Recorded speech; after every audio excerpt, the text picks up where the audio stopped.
the good work. I'm going to remain online with you for a short while, but I'll have another matter I'll have to attend to shortly. So I'll be with you probably for another 30 minutes. Okay, thank you, Mr. Richardson. Thank you for always supporting Stacy. Thank you. And Always just glad a to be with you. Thank you. And just to follow up on Mr. Richardson, Representative Jerry Lowry did send one little update that the House has started working on their budget, their version of the budget, and one of Representative Lowry's priorities is to get a budget line for SACY. So he did want to provide that update. Right. Good. Good. That is needed. Yes.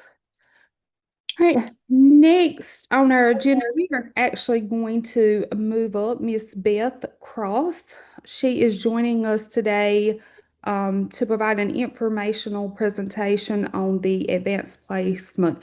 Welcome, Miss Cross. Thank you for your flexibility. You now have the floor.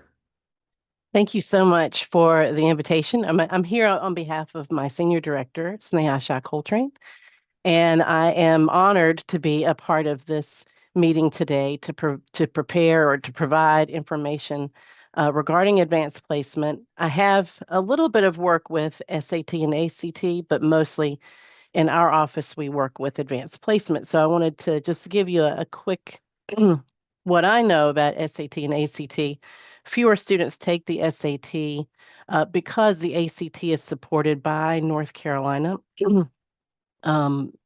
Funds offer the pre-ACT for every single sophomore or 10th grader in North Carolina public schools, and every single junior or 11th grader has access and takes the ACT during the school day in North Carolina. So that's fantastic. I know that I reached out to our accountability team, and I believe there was a state board presentation yesterday, a report that included some of that information. So I would say probably getting more information from them will be really helpful. But the access is there, and I think that we need to look for supports for our students for sure. Is it okay if I share my screen? I have a slide deck. Absolutely.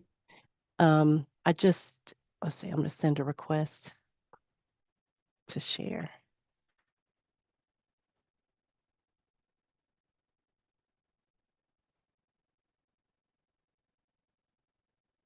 All right, do you see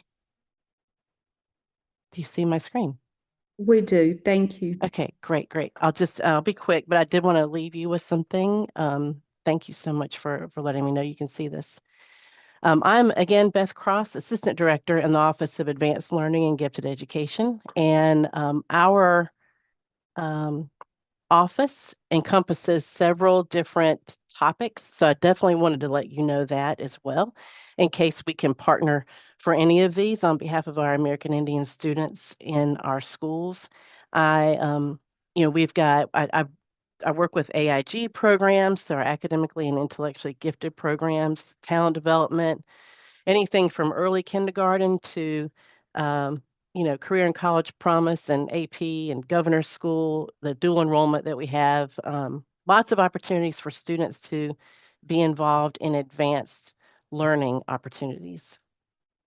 And our, I don't know if you want to call it a motto, but we are about expanding excellence. So that is something that an initiative that we launched in 2019 to increase access and expand excellence in these programs across our state for all of our student groups. We also believe, this is our true belief, that we see students at potential in our office versus at risk. And the more people we can get on board with that with us, we are happy because that is what we believe. We think that it is our job as educators to be talent scouts and developers. So that is what I bring to you today. That is the mindset that we have. And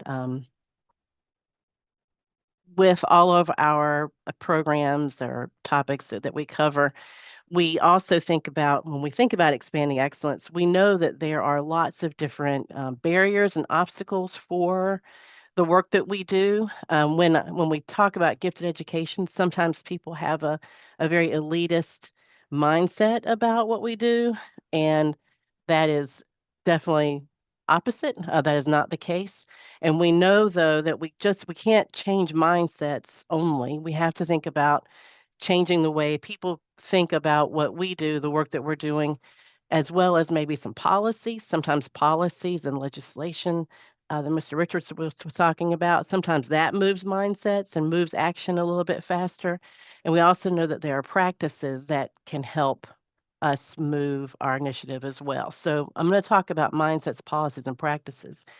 When we were, I think that Sneha and Dr. Locklear maybe had a conversation about some of the data that we had presented in November around, AP and our American Indian students showing a decrease in participation and performance. We were working on this and trying to figure out what is it that we can do? How can we partner to put in supports and figure out what is the root cause, so that we can, again, be a talent scout. I represent 3 different programs that are college level courses taken in high school. So I did want to mention International Baccalaureate and Cambridge International as well. And we're going to put those to the side for right now because they are not in every single school. We have about 32 International Baccalaureate high schools, and we have about 8 Cambridge International high schools. So the programs are much, much smaller. And what I found in my research to prepare for today is that fewer than 10 students are in those courses. So I think that's next, but almost every high school has an AP program. And I think that would be a great place for us to start as far as advanced programming. So I did want to say that these courses are taught by trained high school teachers. Sometimes if there's not a teacher to teach a course and the school wants to offer it, sometimes the North Carolina Virtual Public School is a great partner with this. And sometimes it's North Carolina School of Science and Math will offer the course virtually. So there are a lot of different ways to provide access, especially for our more rural communities. Currently, there is an exam or assessment that accompanies each one of these courses. That is the final. Students will get a grade for the course, but the final, project, if you will, or the culminating thing is an exam. And actually, Monday starts AP exams for our students across the state, and they go for about 2 weeks. And it's a wonderful thing right now. We've been able to, for 10 years, count on bipartisan legislation that funds these exams for every single student enrolled in an AP course or IB or Cambridge across the state. That funding was cut a bit in the Senate budget proposal, and except for students who are economically disadvantaged.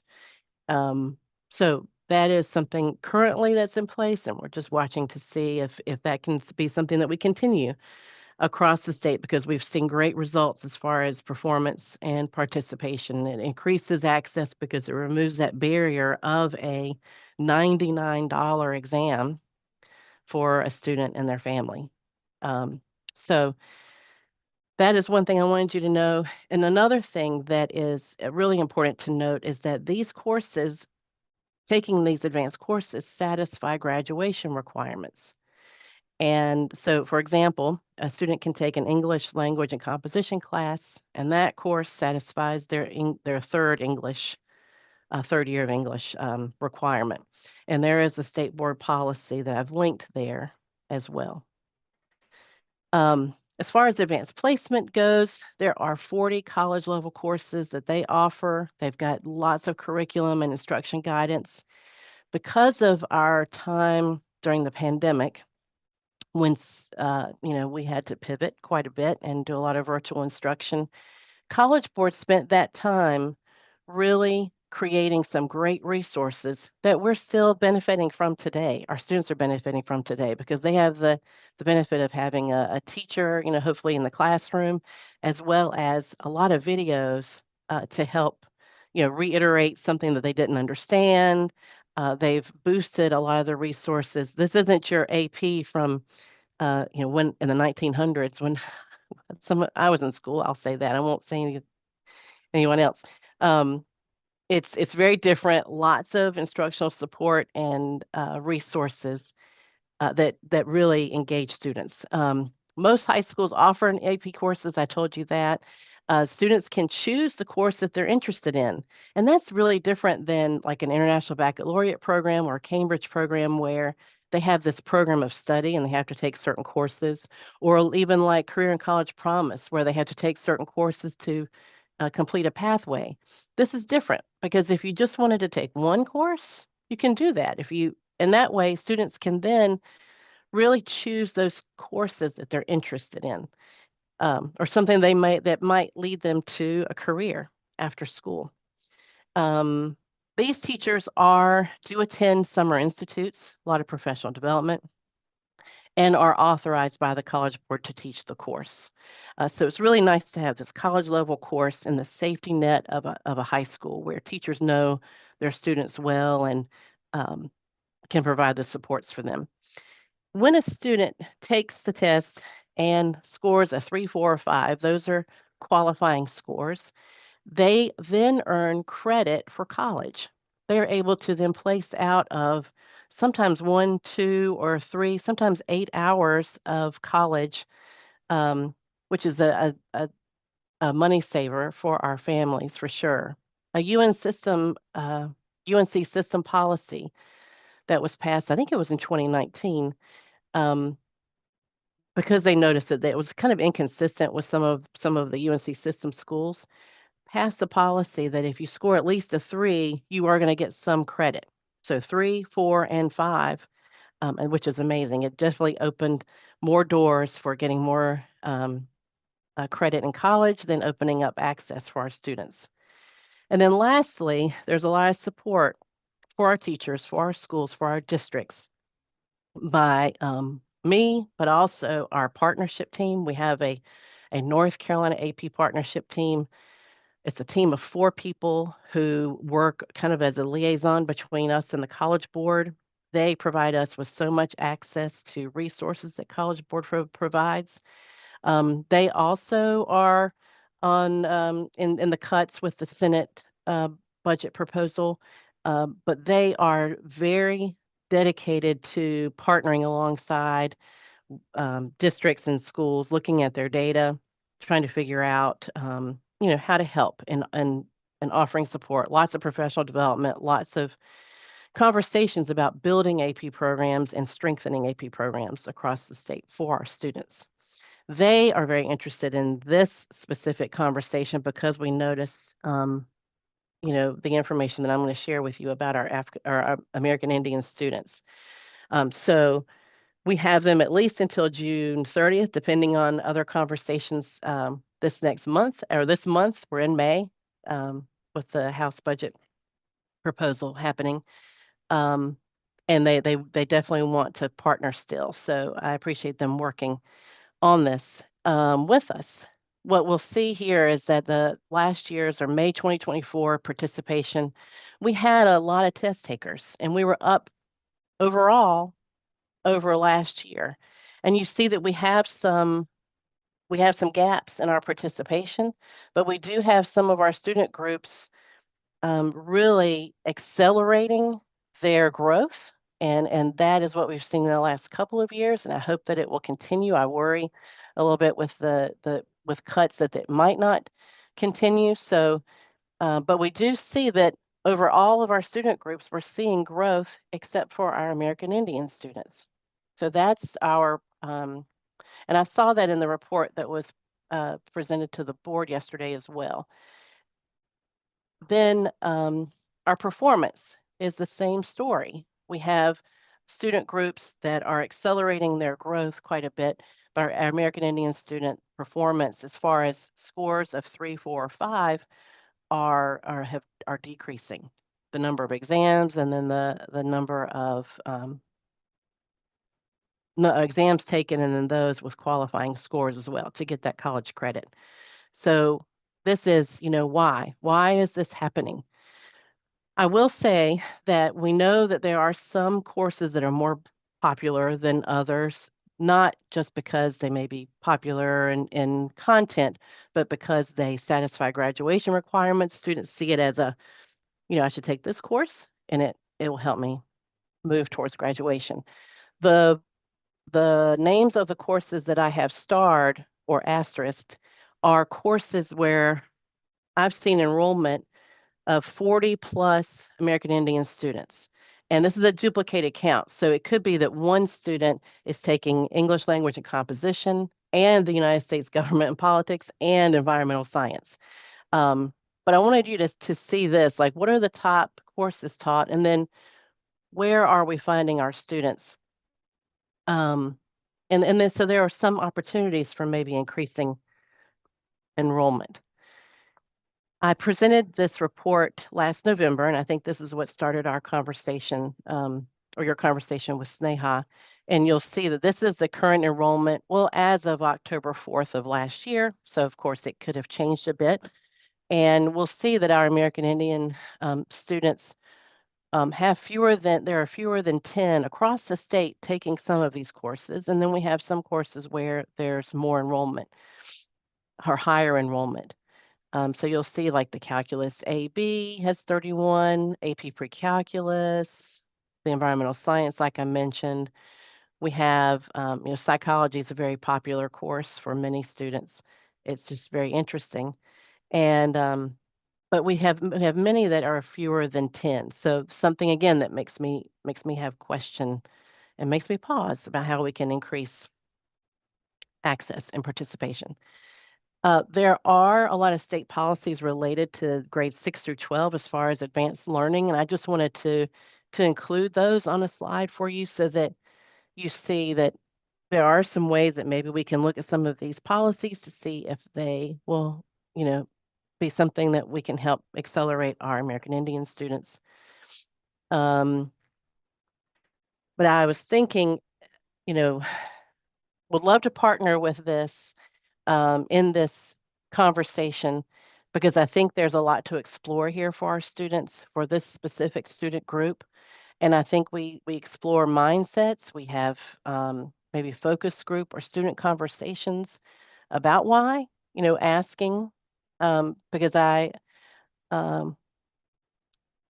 we don't want to assume anything. And I think that I want to make sure that all students know they belong. They belong in these advanced courses. But I think that it would be important to have some data and strategy discussions. I think with our North Carolina AP partnership team for sure, while we still have their contract. And then also I have a district AP leader network across North Carolina, and we meet periodically. But I noticed in the SACE report that there are certain districts that have the Title VI funding currently. And I didn't know if maybe we wanted to start there and talk with them about their experiences and looking at their data specifically. I noticed that the participation may be down, but performance is up. And, I think our goal would be to have both increasing participation and performance.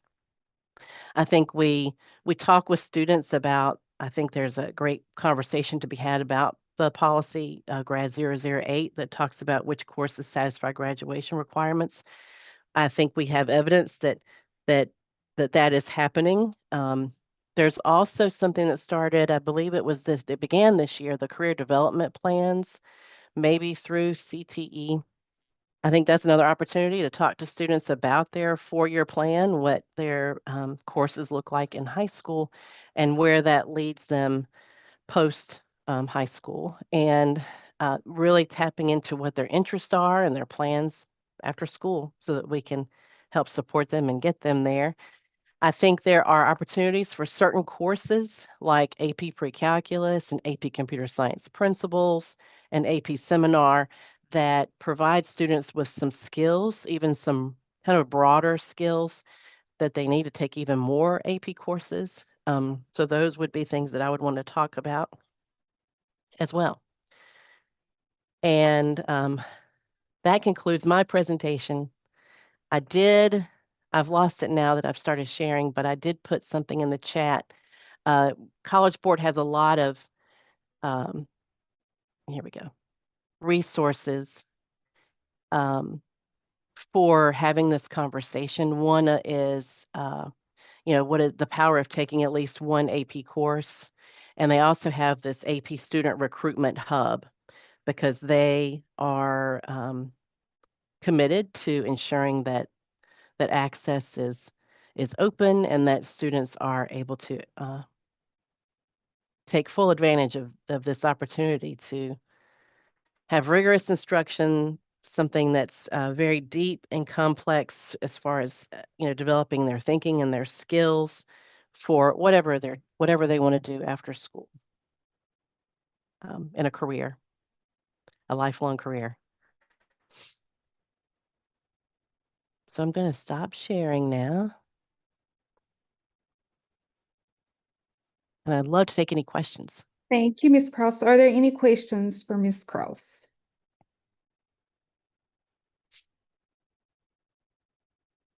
Any questions? Ms.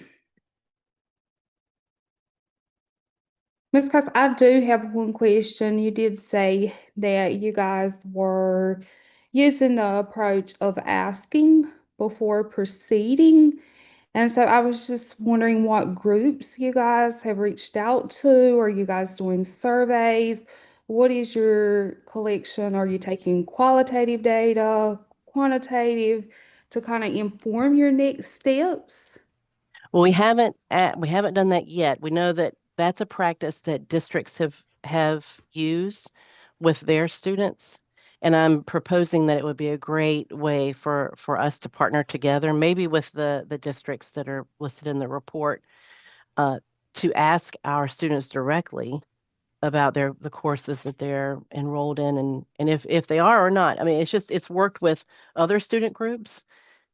Why are you not in an AP class? Mhm. And I've had the answer from different students saying, I didn't know. I didn't Mhm. know I could do that. No one ever asked me to. And I think our students deserve our attention and our invitations to this arena. It shouldn't be that these AP courses seem like something that is not attainable for them. And I worry sometimes that students, if they don't see others like them in these courses, that doesn't feel comfortable. And I think it boils down to a student belonging, and the students belong in these courses. So Mhm. So you guys are developing a plan to collect that data so that you can implement a state initiative or focus for American Indian students? well, I think what I saw this meeting as is exploring to find some partners in the work so that we can do this, or we can at least support our districts in doing this. I think it's important that, especially a lot of our AIG coordinators or advanced placement coordinators may be working in an office over here, and then someone else is working in an office over here. And I just want to encourage conversation so that more students have the information and more students know, what the opportunities are, and will take advantage of those. I think it's a place to start. I don't know what the next steps should be. I really want to find out. And I feel like a good place to start would be our students. But I haven't taken that step yet, Dr. Locklear. All But right, thank you. We also have a couple more questions. great. Mr. Calvin Locklear, you may proceed. Hello, Dr. Leslie, and thank you for that really awesome presentation, Ms. Cross. I just wanted to ask, it's kind of like a follow-on to what you were talking about there with Dr. Tiffany. So what would those next steps? What would you envision those next steps to be? Like, do you need access to? Do you or someone in your office need that access to students? I mean, can you? Is there a mechanism not currently in place for that needs to be there, or is there a mechanism already and you just need that data? That's a good question. What I learned through preparation is that I didn't know that there were certain districts that you have in your report. And now that I know that, I think my next step would be to talk with the district leaders. But I didn't know if there's someone in those districts. I don't want to leave American Indian leaders out. I don't want to leave your group out. If there's someone who represents this group in each of those districts, I'm just learning, and I don't want to overstep and do something that others already have done. I think I have a lead on now talking with those districts and starting that conversation about what have they done. Maybe they have, and they have some answers. So I don't know yet if there are any obstacles, but is this it's a group that I could come to if I do have obstacles? Yes, I would say this is probably that group. But This anyway, is the group. Okay. yeah, I would say, this is definitely a great place to start. Really interested to see how it moves on from here. But thank you for that. Me too. Thank you. And I think you mentioned Title VI directors. I think that's also a great place Okay. um, Okay. for you to proceed with gathering some data. We Okay. have And those in each district has one. No, not every Okay. district has Title VI programming, but Or the programs that do, the counties that do are in that Mhm. SACE report. Right. Mhm. Okay. Great. Great. That's great. I just didn't want to start with one group and then I don't want anyone to be left out. And I definitely want partners in this work so that we're working together. And we also have a question from Mr. Bill. Good morning, Beth. My Good name morning. is Stephen. I Stephen. am one of our Title VI coordinators for Oh. Guilford County Schools. Okay. So I definitely think, connecting with us, and there's a few others on the call as well that I think Okay. would love to discuss this more. I know Thank that you. Dr. Leslie has done a good job of trying to get us together and have some regular check-ins through, I think she calls them collaborative conversations. Mhm. So that might be an opportunity that Dr. Leslie is kind of already doing. I know, just to Okay. kind of share just briefly, I know our school district has really been pushing a lot of CTE and apprenticeship courses and Mhm. dual enrollment for our kids. Mhm. I would say of those that are graduating this year, about 75% are going that route instead of Okay. the AP route. So I don't know, we'll discuss that later, but Mhm. that's just kind of some quick anecdotal evidence from my experience in Guilford County. So, but Got it. happy to Got chat it. more. So nice to Oh, meet you. I'm very excited to meet you. Thank you.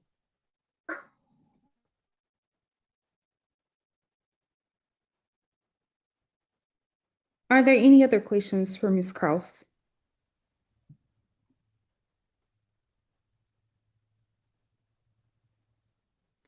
Ms. Cross, thank you for taking the Thank you. out of your day to join SACE.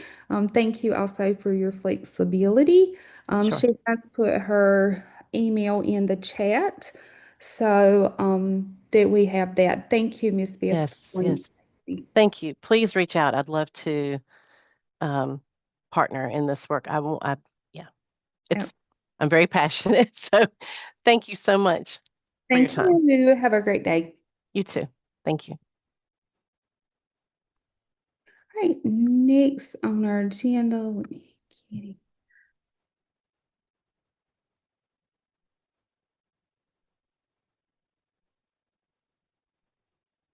Next on our agenda, we have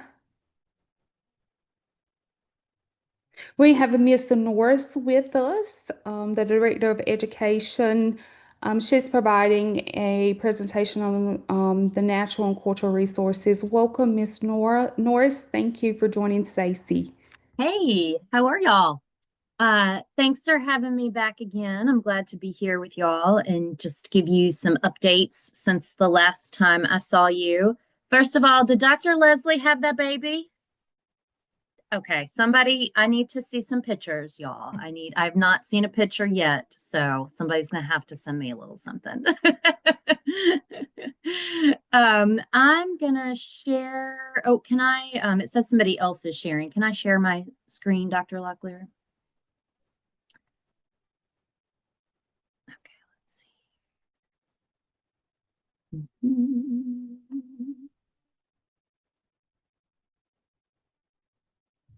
Okay, here we go. Give me just a second. Now it's letting me. Okay. And you guys can see my screen now?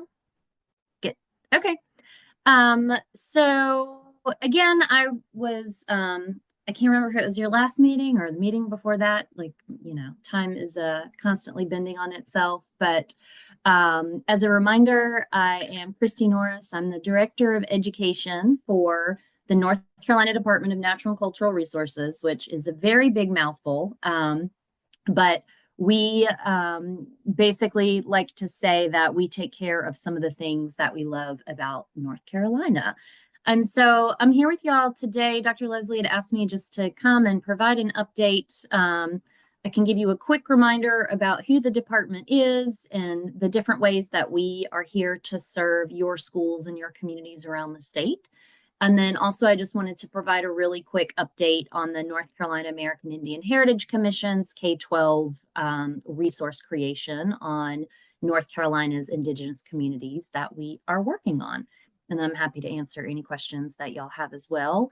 So just a reminder about the department, we are massive and we have over 100 sites and programs all around the state. You can see the list there. So a lot of times I say the department and people are like, I don't know who you are. And then I say the zoo and they're like, oh yeah, I've been to the zoo, or I've been to the art museum, or, I've worked with the African American Heritage Commission or whatnot. So we have all of these sites. We also have a ton of outreach programs. So, if you want somebody to bring a snake to your classroom, we have people who will do it. I don't know why you would want that, but I know it's a learning opportunity. But in this role of Director of Education, which I'm now just coming up on a year, my belief is that we all need to be in this work with our public schools, that it's not all on the schools. It should not be all on the shoulders of our teachers. So my goal is to break down all the doors and the gates to all of our sites and programs and make sure that we, the department, are doing our part in lifting up and supporting and also celebrating our public schools. So knowing all of you and your backgrounds, in that regard, I should also say thank you to all of you for your service who are doing this work. I talked to, more detail about this last time, so I don't want to Groundhog Day y'all, but Learning Happens Here is the department's, I like to say it's our storefront for education. So you can go to our website and find information from classroom resources. We do free professional development, fellowships. Like I said, we have classroom outreach. And again, one of the most exciting things we have happening right now is our Learning Happens Here Field Trip Fund, which I talked about last time. But basically, any public school in the state can visit any of our state sites that are managed by DNCR for free, which includes if you need a charter bus, if you need a substitute teacher, if you have students who can't afford lunch. We know that place-based learning is so critical, it's so memorable. And so we want to make sure that we can help alleviate all of those barriers that often exist in getting your young folks out and about and experiencing the world. If you can get a 6-year-old to the North Carolina Symphony and then they see this is my space, because it is. The North Carolina Symphony belongs to all of us. The collection at the North Carolina Museum of Art belongs to all of us. It's, all of these state sites belong to all of us. We want to make sure that all of our students can see themselves there.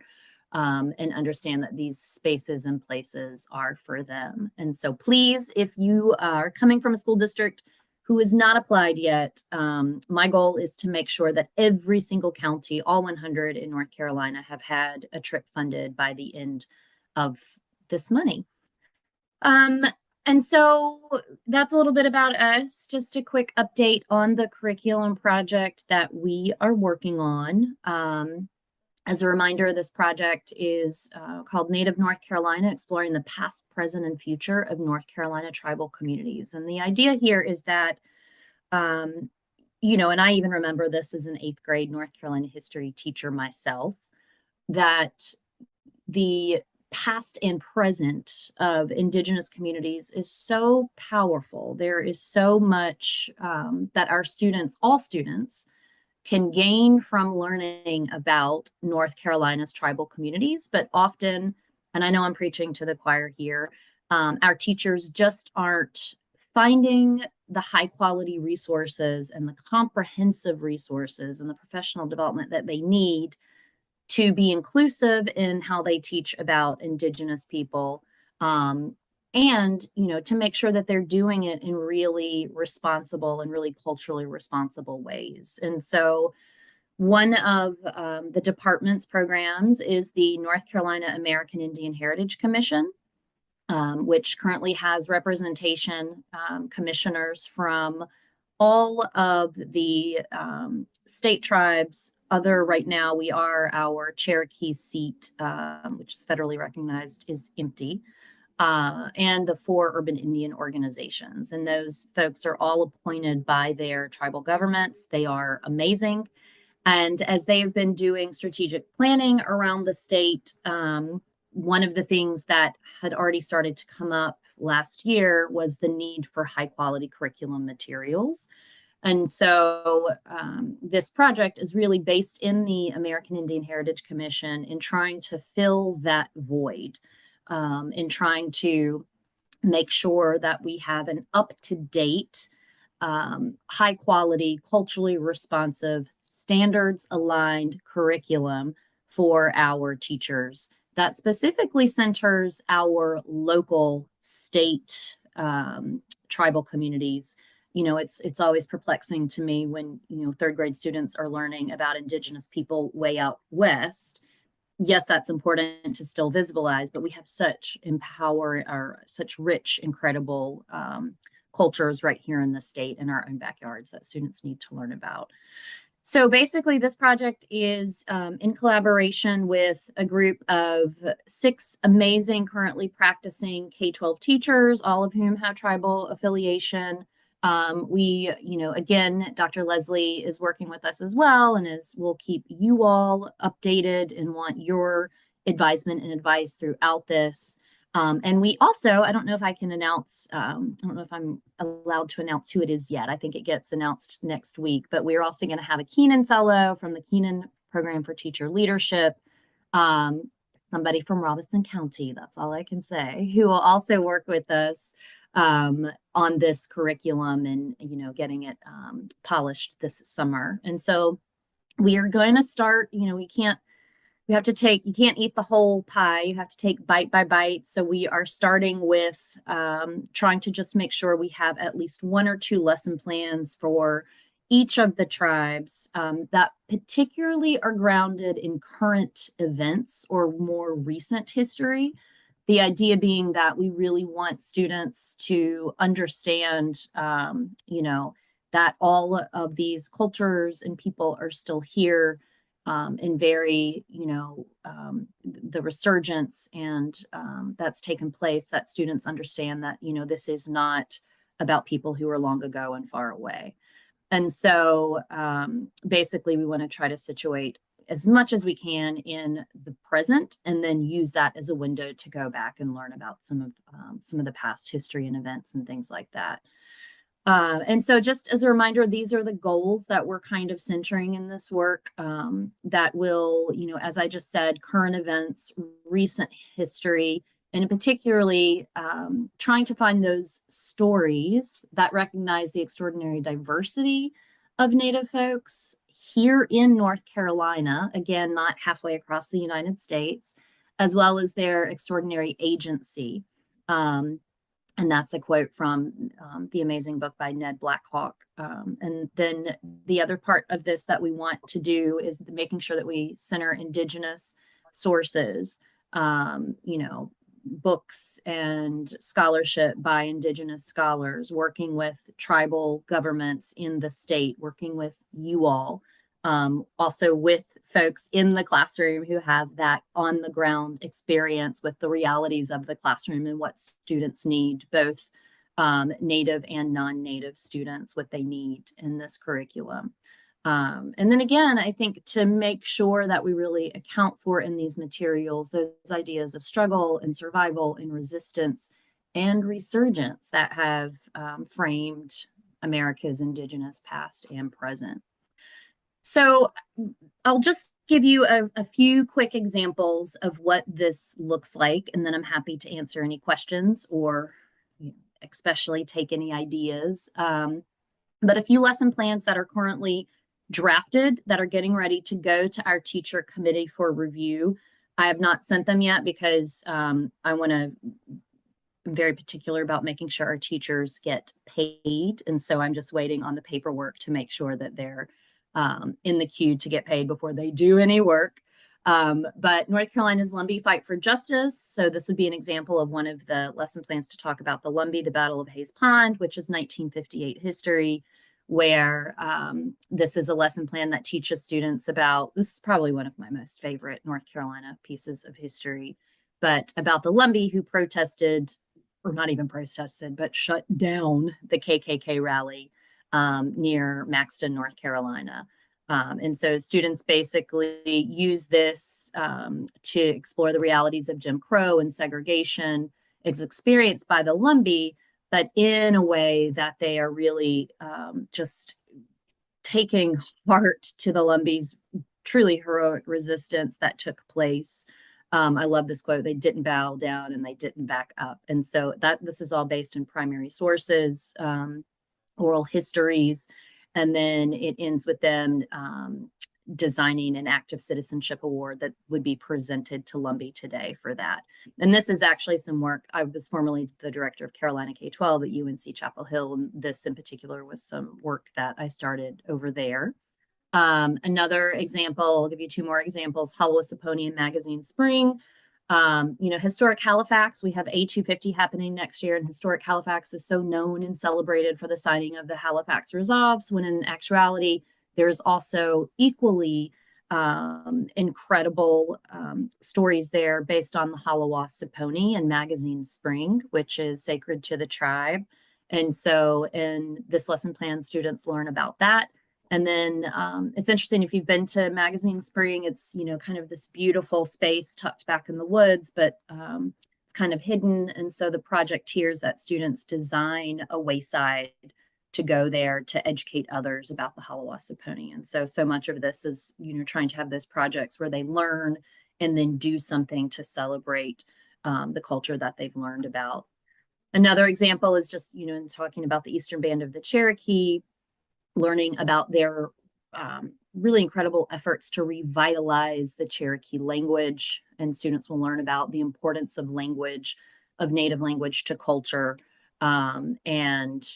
It's an interesting, their project is to develop a 10-point plan for the revitalization of the Cherokee language. And then they'll compare that to the actual plan that's being implemented by the Eastern Band of the Cherokee.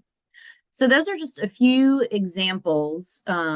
Some other topics that are in progress, Waccamaw Siouan will focus really on Lake Waccamaw. And I don't know if you all saw on the news, I think it's been a couple of years now, last year, there was this incredible retrieval of an over 900-year-old Waccamaw Siouan canoe. So kind of talking about what the tribe has been doing with that. The Coharie, they're doing such incredible work with the Coharie River Initiative and environmental work there. So that lesson will situate in that. We have several topics that we're kicking around for the Saponi that come from your own former member in SACE, Kara Stewart, but maybe looking at the High Plains Indian School with the Saponi Seal, maybe something on Lois Epps Jones. So we're still kicking that around a little bit. And also working on several general lesson plans. North Carolina Indian Schools, the American Indian Heritage Commission is in the process of a multi-year oral history project, trying to get interviews with folks who attended these, really just, again, talk about resilience and resurgence and resistance, these Indian schools, to get their stories documented. And so I think we'll have some really great oral histories to weave into that. We're also looking at a lesson plan on music that's not necessarily just about, the types of music and drumming you would have at powwows, but also modern artists. I just had the divine pleasure to see Charlie Lowry perform this past weekend. So folks like that students, young folks can really connect to. And then I don't know if Dr. Oxendine is with y'all today, but she had a really incredible idea that we've met about in terms of ensuring we talk about the relocation of North Carolina tribal members in the 50s and 60s. And so she's had some really excellent thoughts about that. And then the last thing I'll just say is one of the pieces that we are still really looking for help with. We do not have any topics that we have centered on for the Meherrin or the Okanichi Band of the Saponi. And so if any of you have ideas or connections of folks for teachers who might have something that's, just a real zinger that we might want to start with. And I say all of this to say, even this small step or small bite is a pretty huge undertaking. And so I think one of the mistakes we often make is trying to do everything all at once. And so we're trying to really start with, of course, one lesson plan can't represent an entire history of a tribe. But I think what I've often seen is one lesson plan trying to represent the history of all of the state tribes, right? So this is a step in the right direction. And the idea is, as we start, we'll keep adding. The lessons that we're currently developing are, we're starting with 8th grade. But eventually we'll want to come back and layer in elementary lesson plans as well. So again, this is going to be a multi-year project. The American Indian Heritage Commission, we're kind of in this for the long haul to try to keep adding to these materials. And I should have noted that 2 of the amazing teachers that are going to be working with us, 2 of the amazing educators, include Stephen Bell, and who I see, and I don't know if Jeremiah is on, but he's also part of this work. So yeah, I think that's it in a nutshell. If anybody right now has topic recommendations or questions, I'm happy to answer them. You're also welcome to reach back out to me at any point. This is my email address, and I'm really excited about this work. It's really my honor to work with all of these amazing educators to get this done. And I think this will be a really wonderful asset to the state. And my hope is that we have some good drafts by the point that next school year starts, to at least start sharing some things with teachers. Part of this is also, if any of you have, is also curating what's already there. That's really good resources vetted by folks like y'all who know what is, in fact, a quality resource. So things like Native 360, Stephen Scott and at Guilford, Native American Education has some great resources. So also having a resource hub there of things that we want teachers to go to, the types of things that are quality, and responsible in the ways that we want them to educate about Indigenous folks. So I'll stop. I won't keep, because I know y'all are ahead of schedule, and I don't want to mess that up, because that never happens. But if there's anything that I can answer, or any thoughts you have, any concerns you have, anything you want to make sure that we, are just very mindful of in this work, please know that my ears are always open, because what's most important to me is that we get this right. It's too important not only get it right, but get it perfect. It's too important not to. So, yep. Thank you, Ms. Norris. Are there any questions for Ms. Norris? Chair Lady, I have just a comment. Please proceed. Thank you so much for the fine presentation, Ms. Norris. This is Olivia. And this is my second time I've heard your talk about this curriculum project, and it's really becoming clear in my mind. It's going in such a good direction. You're covering really, really good topics. And I'll say to you that I promised to work 99 hours today to complete my project. Your talk has got me going. That's amazing. Well, we know you are so busy, and I appreciate your insight on this project too. So, well, the students are going to, everybody, teachers and students and communities will love this work. That's right. And you bring up a good point, which is this is also about, it's not just about educating students, it's about educating the teachers. And so the other piece of this on the back end, once we have a good enough quorum of materials, is to do some professional development for teachers. And I'm committed to making sure that the department can find the funding to sponsor that and to work with you all and Dr. Leslie to make sure that we really start to support our teachers in this work. I'll just say I was just presenting at the North Carolina Council for the Social Studies Conference last week with Quinn Godwin from the American Indian Heritage Commission. Since Stephen Bell stood me up, it was rescheduled for the snow, so Stephen couldn't join me, but it was the only session on Indigenous people at the State Social Studies Conference, the 2-day conference. And because of, so that's the bad news, but the good news is it was standing room only. We had about 75 teachers. And if you've been to that conference, some sessions you get like 6 people. It's very, it can be kind of, it's very spread out. But so I think the good news is that teachers are hungry for this. And I think in these times, especially, these types of materials are going to be more important than ever. So, so again, Dr. Oxendine, thank you for your insight in that meeting and your ideas as well. Dr. Locklear, I'd like to make a statement if that's okay. Sure. Hey, Dr. Norris, this is Jeremiah, so I'm here. You are here. Good. Yes.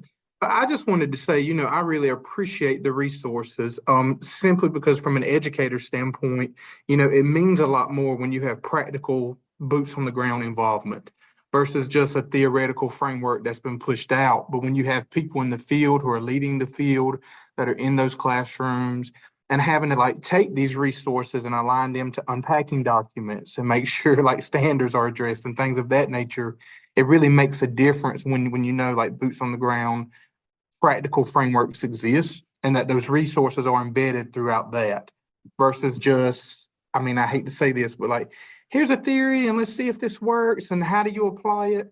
But the practical application has been done by people currently in the field. So I just want to say I appreciate that standpoint. So when these resources are pushed out, teachers will appreciate that and respect that because it's coming from fellow educators and people that have experiences in those realms. So thank you. Yes. And thank you, y'all. I think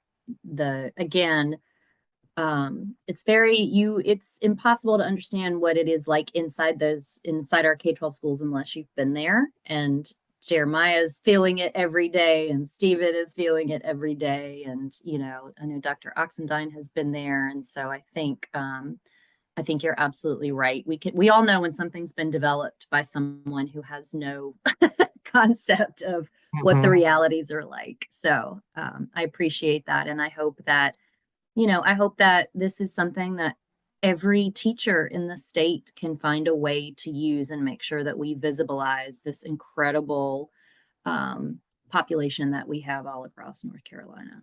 And if I could add another point, Chair Lady, I just want to do a big kudo to the SACE because I've been involved in SACE for a long, long time.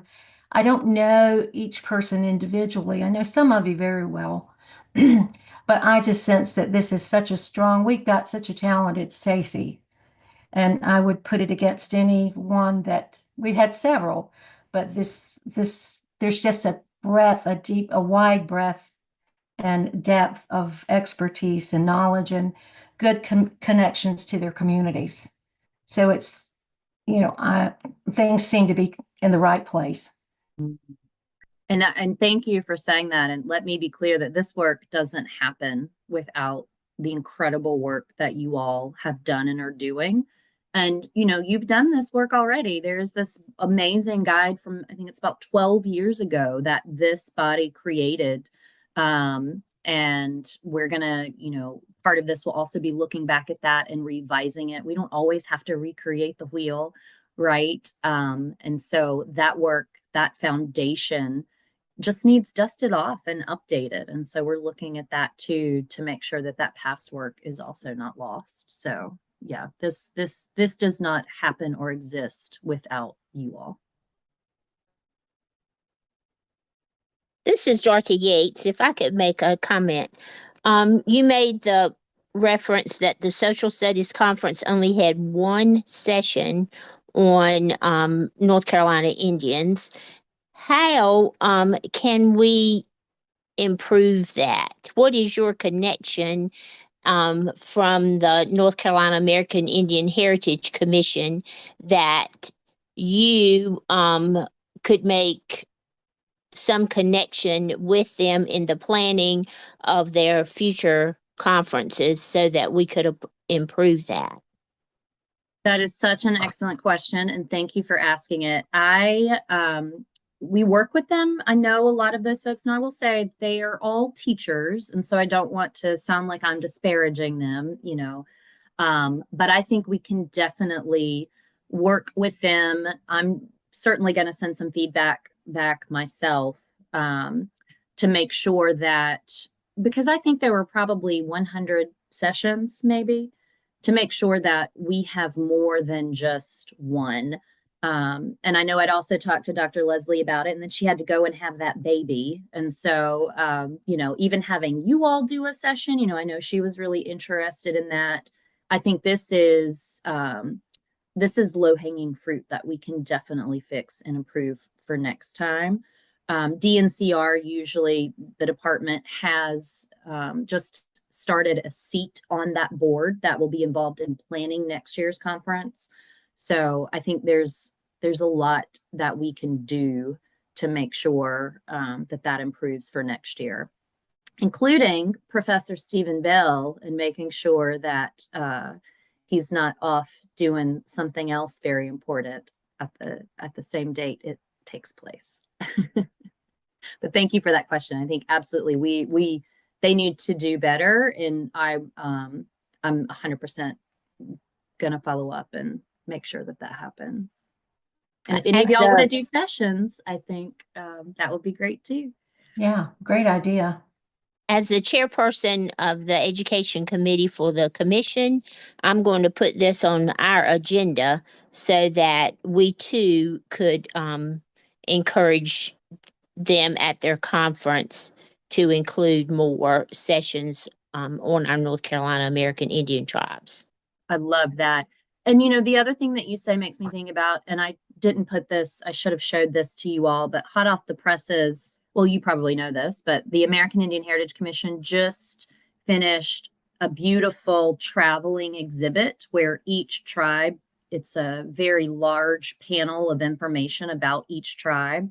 And so I think that too, we need to make sure is displayed in the exhibit hall next year, because I didn't see any exhibitors that were, talking about Indigenous past or present. And so I think that could be even another place. And Quinn Godwin, for those of you who know him, did such a great job. And he is also who's helped design that exhibit. So I think we need to make sure we get that there next year too. Dr. Locklear, I've got a comment. And I will say, Christy's not giving herself props because last year there were no Native sessions at the Social Studies Conference, and Christy actually invited me to apply to be a part. So that one session would not have happened had it not been for Christy. So I do want to give you props for even just making that one session even happen. So apologies, I couldn't be there. But I'm glad Quinn could step in for me. I did have a thought as you were like presenting though, with the Okanichi. I'm thinking about how this might be more like elementary level, but I'm thinking about how so much of the content, when it is focused on Western or Plains Indian tribes, is it only talks about teepees. And I'm thinking about how we could utilize the Okanichi village that they've replicated That's and brilliant. potentially have, I don't know if that's considered a site that teachers can apply to get funding to go to, but even just using that to bring in some science and STEM curriculum and standards, just to talk about how the environment and climate that you're a part of and that you live in would have impacted what materials we would have used, what sort of houses we would have built back in the day, what sort of clothes and animals we would have hunted. Mhm. So kind of thinking about it instead of a social studies, more a science and STEM might be a helpful approach there, just at least as a starting point. So, but I think thanks for the that's update too. brilliant. And I think not only are you learning, it makes me think of that article that you shared with us. Do you live in a teepee, and how many people make, and actually Quinn said that on last week. He was like, nobody in North Carolina lived in teepees. So like all of you go back. If you do one thing, don't talk about teepees. But what is excellent about that is it's STEM. And then also we talk about the design, and then it also comes to the present and talking about what an amazing job the tribe has done in constructing that replica, and really just doing amazing work telling their story and making their presence known in Hillsborough. So I think I'll reach out to, I have worked with Vicki Jeffries a little bit in the past, and I think she'd be I'll make sure I circle back with her, because I think that's a really excellent idea. Right.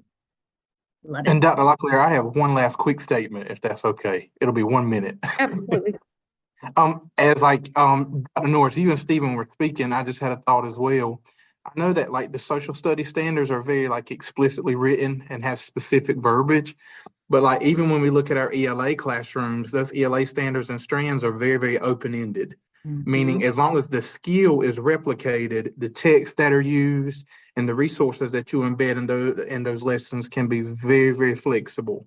Yes. So if we even wanted to look at it from that angle, embedding those text resources and like building that historical lens in the ELA setting, as long as the skill is replicated, there wouldn't be an issue there at all in terms of the resource that's used.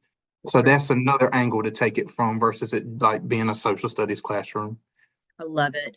Of And course, I it's think relevant, but it gives us more options and leverage. that's right. And Jeremiah, you're absolutely right. That's one of the things that Kara Stewart has been talking a lot about too. And Katina, like we have a math teacher who's, this should be math as well. We can, this doesn't just have to be in social studies and history. We need this in ELA. We need this in math. We need this in art. And so I think that's definitely part of what we want to build on with this as well. I have big dreams for this. I just need, I'm I need to excited. hire. Yeah. Thank you. Thank you for that. It's perfect. All right. If there are no other questions, thank you always, Ms. Norris, for joining us, and thank you for this most important work. We look forward to seeing the end result. Yes, thank y'all again. Thank you so much for what you do. And if there's anything I can do to help any of you, support you and the educators and students that you're working with in your communities, please reach out to me, and I look forward to moving this forward. So I appreciate y'all. Have a good meeting. Thank you. All right, next on our agenda, we are going to have Dr. Olivia Otzenine joining us to provide State Board of Education updates. Thank you, Dr. Otzenine, for joining us indeed. Absolutely, my pleasure. Can everyone hear and see me? Well, most important, hear me. So thank you. So far, I can tell that you're having a good meeting today. It's always good hearing from Ms. Norris and the connection she's helping us make to the classroom. That's she's doing, and those of you who are helping her just kudos to you as well. I did put a note in the chats column about the social studies conference. I think this person will be helpful, but run this through Dr. Leslie, because she's going to be your best point of contact when you have questions about what comes out of DPI, especially with regard to the state conferences. So yeah, it's just we need more sessions on American Indians at this. I can't think of a better venue than the Social Studies Conference. So anyway, I don't want to spend too much time on that because I don't want to eat up all of your time. So what I want to do today, everybody, is give you an update on our most recent State Board of Education meeting, which concluded yesterday. We twice a year, we do what is called planning. So we spend an extra day thinking strategically around vision for North Carolina, and the vision down to goals and objectives, so on and so forth. So this past month, well, this past week actually, we completed our spring planning session, and we were in the mountains of North Carolina. Western North Carolina was a little bit tenuous about traveling that far because I wasn't quite sure about Interstate 40 and the roads and whether or not the mountains had been put together again. But the trip was really a good trip. I drove very carefully. I paid attention to all the caution signs, like if you're driving a heavy load, do not enter Tennessee. So that was kind of scary. But it was a very good day. We were in Waynesville, North Carolina, which is Haywood County, actually only about 20, 25 minutes from the Cherokee Reservation. So I would have loved to have gone over there, but I'm going to make a special trip out to the reservation and spend some time with perhaps their education council on behalf of the State Board of Education. So what I'm going to do is give you an update.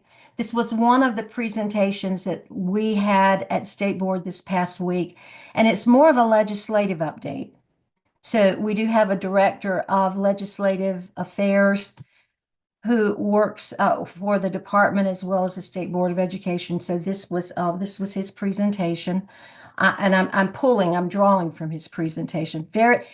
As a matter of fact, let me say this while I'm thinking of it. Dr. Locklear, it would really be a good idea to get Jeff Coltrane on an agenda in the future because he's our legislative person. And SACE members, you really do need to begin. You hear a lot about legislation and what the General Assembly is doing, but get real knowledgeable and comfortable with the activities over in the General Assembly. You may say, well, there's only a few, maybe just a few laws or statutes that apply to American Indians or lots coming out of education. It may not be pertinent to me, but you would be surprised how pertinent it will be to you. The learning and the will be enormous because it goes into all kinds of directions of state government. So Jeff Coltrane is our education liaison. So if you could get him to a future meeting, he's busy right now because the General Assembly is kind of in the middle of wrapping up their work. But please get him on your agenda, maybe early next fall, to do an update. So I'm going to do my best to share from the highlights that he shared with us. So far, the Senate has approved the Senate portion, not the House side. Increases for teachers, a 2.3 average raise for teachers in the biennium, a 3.3 in the last half of the biennium, a 1.2 increase for principals, central office, and non-certified staff. That would be your secretaries, your custodians, perhaps I'm not sure no, that probably would not include bus drivers. Bus drivers are funded slightly different. So the non-certified personnel, $1,500 bonus for all public school employees in each part of the biennium, first year of the biennium, second year. So that's pretty good. And then a $30 million increase to the teacher supplement assistance allotment. I'm not going to say very much about that because We're doing some rethinking around how that's been utilized by our LEAs. So, but anyway, there's an increase in that pot of money. The State Board of Education and the department will have to think about about the distribution and use. The next frame goes into, and I'm highlighting a couple of 2 or 3, maybe 4 bills that are in the pipeline that I think will be of interest to you. Senate Bill 55 is the student use of wireless communication devices. And I've highlighted the important parts of the bill itself. Now, wireless devices, of course, will include the cell phones, but it will also include iPads, anything that's digital and wireless. And the concern, you've probably been keeping up with kind of the national noise around the problems with cell phones in schools. However, there's 2 sides to that story. Parents may push back on this because parents have gotten very accustomed to, if something should happen at the school that endangers the lives of their students, they want to know, have immediate information from the school. Believe it or not, some teachers may push back on this because teachers like to be able, let's say they've got some kind of agreement with the parents that we're going to be in touch with each other throughout the day on whether or not your child is behaving or whether or not how well your child's doing in a particular assignment. So not condoning that, but the reality of it is some teachers might have some opposition to this bill. Has a lot of traction, has a lot of bipartisan support. So the likelihood of this becoming a law, a statute, is very probable.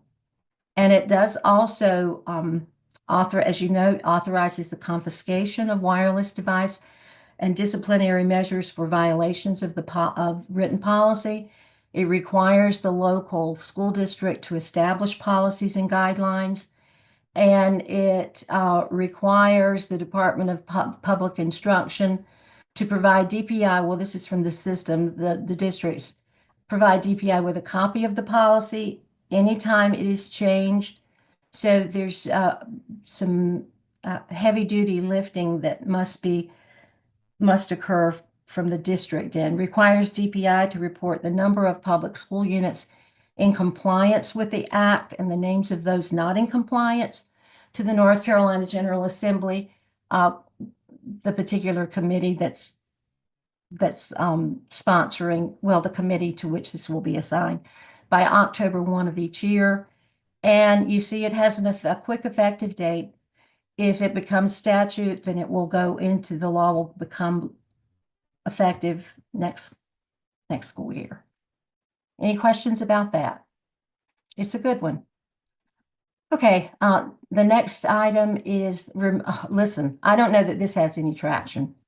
It has, the person who is sponsoring it is pretty powerful. And he, whether or not he's politicking within the General Assembly to get wide support, I can't answer that question. It may be a trial balloon right now, to at least, and this is what happens oftentimes.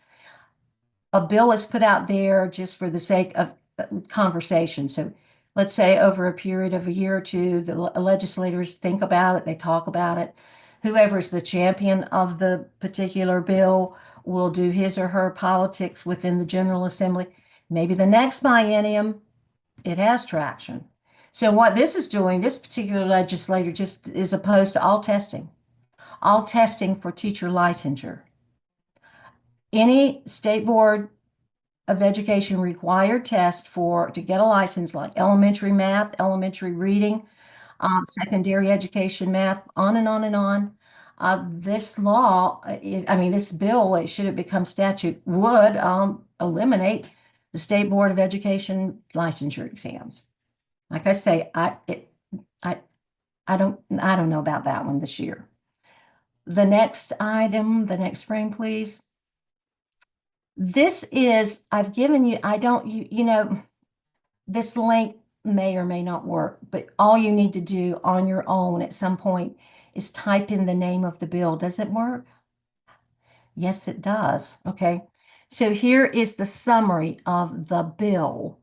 And let me go back to the name. What was it's on?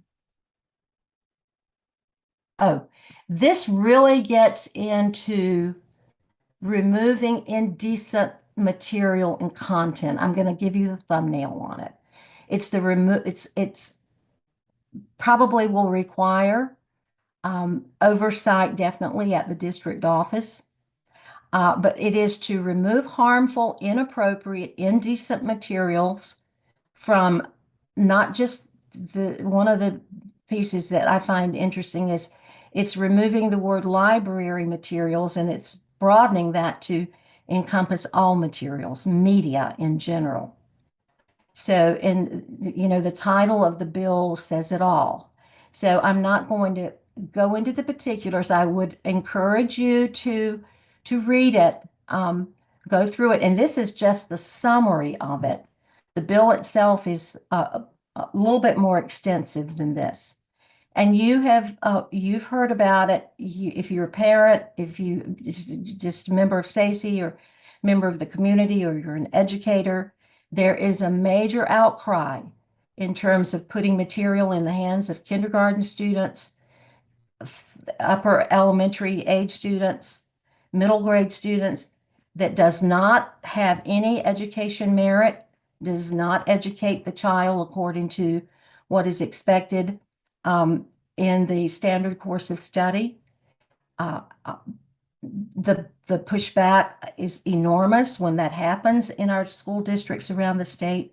The letter writing that takes place on the part of parents that come to the state board, you would be surprised. So become familiar with this particular bill.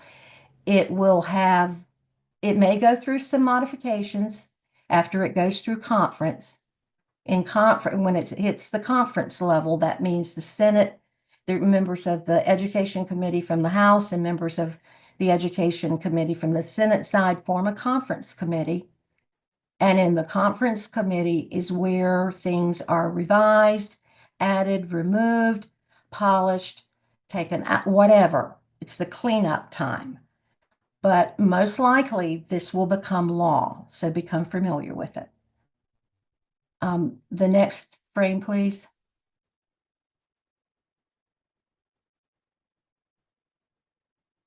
Oh, this is a good one. There's a lot of traction around this one. The ratio of school nurses to student enrollment is really, really ridiculous. It's like one nurse up for 500, maybe 600 students. I don't quote me on that. I'd have to be specific, but it isn't where it needs to be.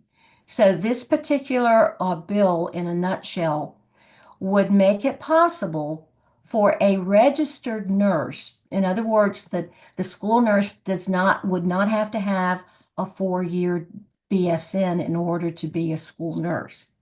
So we hope it will do is open the pipeline of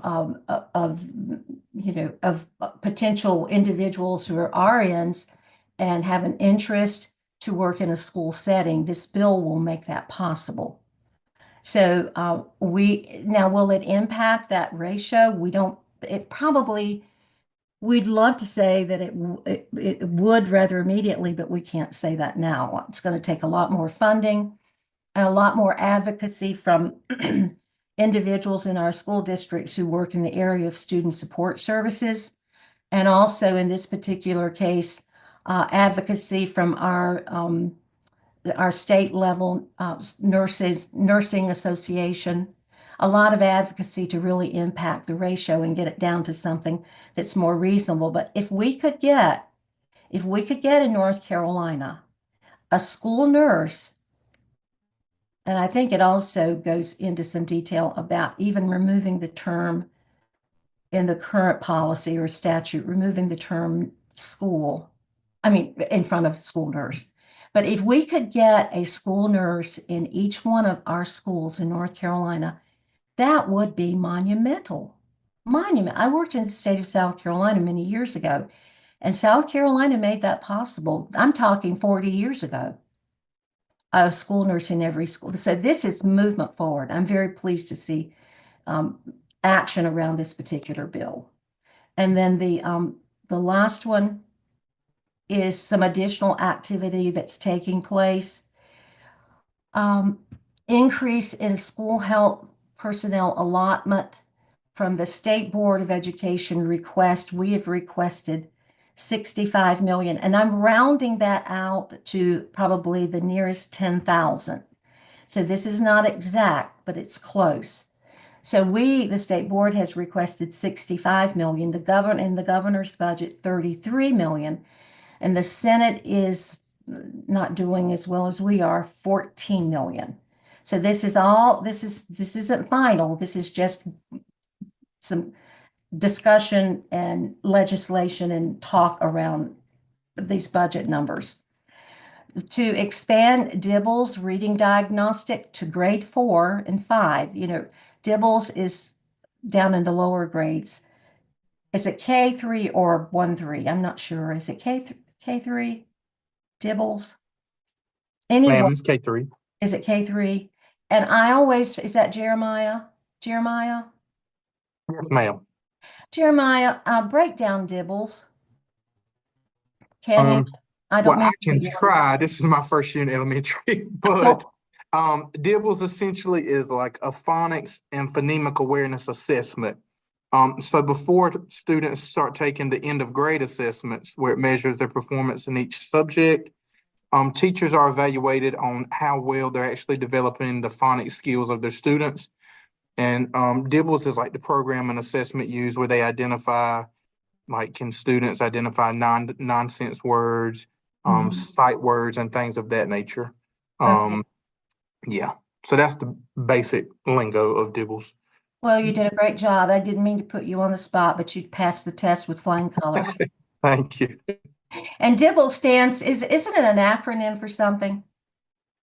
It doesn't matter. The main thing is that Dibbles has just been a K3 assessment, and it's done on a systematic basis in the classroom. And now it's expanded to grades 4 and 5. I'm going to tell you folks, because we have a high percentage of our American Indian students who are not reading where they need to read. This is going to be a game changer for K5, the upper level grades, and we'd love to get something similar. We probably couldn't use Dibbles, but some type of similar diagnostic, perhaps in reading comprehension all the way through grades 8. So this is really big. Now, the State Board and DPI also wanted to fund what is called a math screener for the upper grades, but there's nothing in the budget for that. I believe that expanded Dibbles to grade 4 and 5 will probably be funded at the levels that you see. Again, these are approximated amounts, and there's also some recurring funds. I'm giving you the request, but there are also recurring funds as well that I'm not including. Okay, so the other piece that I wanted to share with you is I don't have it in here, but I'm going to put it in the chat because I want to make you aware of what is called the 21st Century After School Grants. And this is a grant that has been around, comes out of the Department of Education, and it goes back, I would say, 25 years. So it's been one of those grants out of Washington, the Department of Ed, that is favorable. It gets a lot of congressional attention, and North Carolina was funded this year to the amount of $35 million. And North Carolina hasn't seen that 35 million is not a decrease from last year. So it's competitive. And I'll give you just a little bit and Susan, Dr. Silver can help you with the details on this grant. And so can Dr. Leslie when she returns, but please make a note of it. It is, I'll give you the name of the The section chief at DPI who manages this grant is Susan Brigman. So just jot down her name, and I know Susan knows her. Susan is outstanding. She is on top of this grant plus other responsibilities that she has. It is called the 21st Century CCLC Cohort 18 Grant Program. Now, I want to give you, and this is where you can okay, and the reason I want to share this with you is because your communities can work in collaboration with the school district, and I even think churches are eligible for the funding. So you could create a collaborative, a team, and get all the specs on what is required in applying.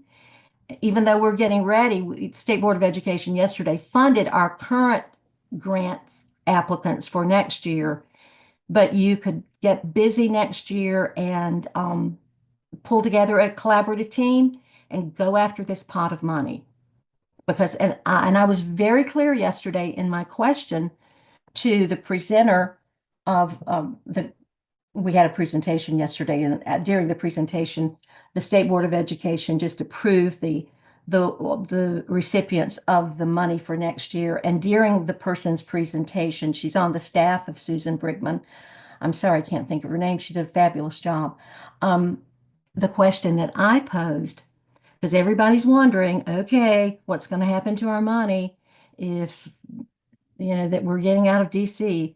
So I was very clear to say, is this money, does it have a life next year? And the answer was yes, it has a life next year, or the State Board of Education wouldn't have approved them. Granted, we can't approve big bucks giving school districts and their collaborative partners the impression that you're going to have this money and then the money not be there. So we are assured that this money from the 21st Century grant stream is reliable. Okay, so let me read something. The applicants could apply for a during the year grant or a summer grant. So we approved, let's see, I'm looking for the amount. Let me give you a sense of what we did. All right, you need to know your region. If you're in the Western region, oh, here we go. We had 74 academic year after school with optional summer applications, 25 across all 8 SBE regions are recommended. This is what we recommended. Funding for a total of over $10 million for the next academic year. So 74 academic year after school with optional summer applications, we approved 25. 7 SBE regions have 3 applications recommended, while one SB region has 4 applications recommended due to a tied score. Of those 14 summer-only applications, 14 across 6 SBE regions are recommended for funding for a total of a little bit over $2 million. So if you're in the western part of the state, your school district is in the western part of the state, you have in your region, not necessarily your district, but in your region, you have a little bit over, you have close to $1.2 million approved by the State Board of Education for an after school and summer project. If you're in the North Central, I'm trying to think, North Central would include Winston-Salem, Forsyth would include Guilford, and I'm thinking of SACE members and where you're from. But anyway, North Central has a little bit over 1.2 million. If you're in the Northeast, such as Dare County, let's see, Northeast, way at the top of the state, I'm looking at your names and wondering about that, then you have 1.2, a little bit over 1.2 million. If you're in the Northwest, you have 1.3, a little bit over 1.3 million. I'm sorry, if you're from Winston, Guilford, Alamance, those areas, that's the Piedmont Triad. High Point, which would be Guilford, Randolph County, you have 1.6 million, a little bit over 1.6 million. The Sandhills, which is my area, would be Cumberland, Robeson, Hoke, Richmond County, Moore County, Columbus County, Whiteville City, Bladen, Sampson, Clinton City. You have a little bit over about 1.1 million. And if you're from the southeast around Wilmington, Duplin County, and that area, Pender County, you have about a little bit over 1.3 million. So these are interesting amounts. You can do a lot with this fund, this grant. Again, this is the region, not by district. So again, I want you to get smart about this after school 21st century. It will probably, I have no crystal ball on what's going to happen with the status of the Department of Education in Washington. The question that I asked to Superintendent Green yesterday is, what is he hearing, the department hearing from Washington? And he says very little. We do have an entire division that works exclusively around federal programs. So my thinking is the federal programs people would be those that are most in the know about, what is going to happen in North Carolina with our federal funding. So do you have any questions?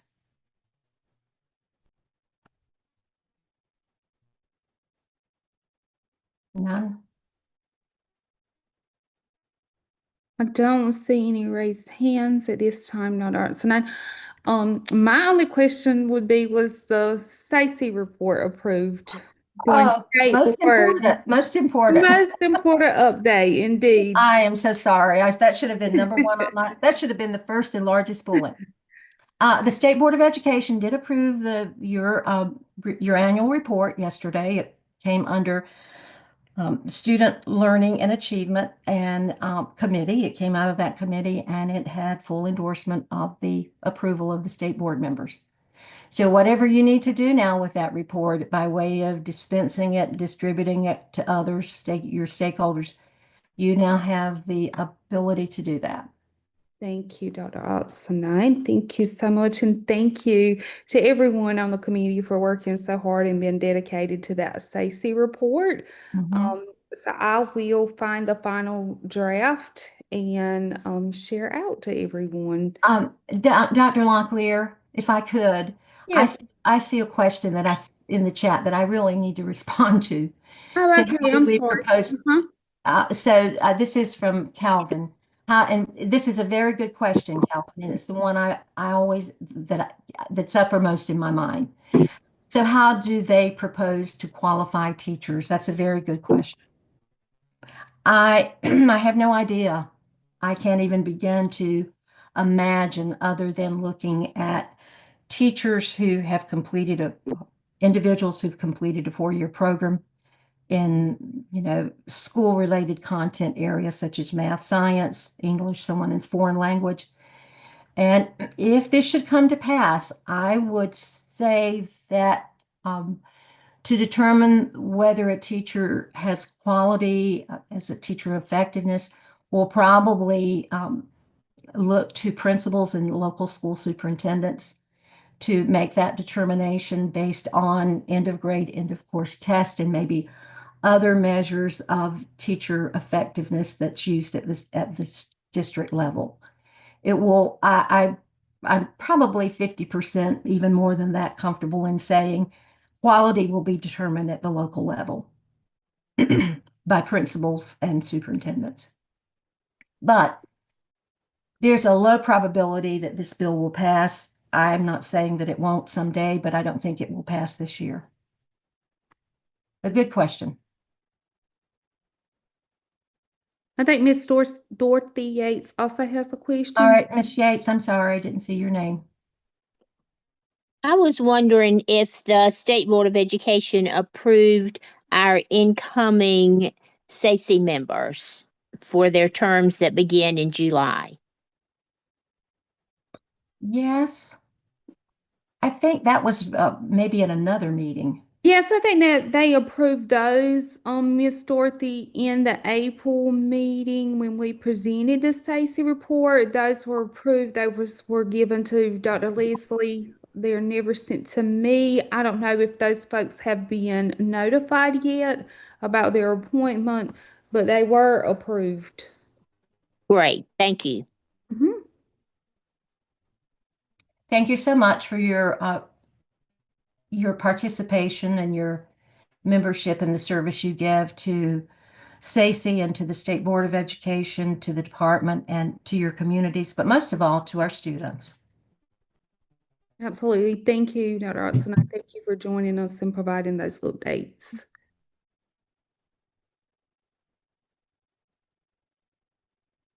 Next on our agenda is the SACE Summit recap.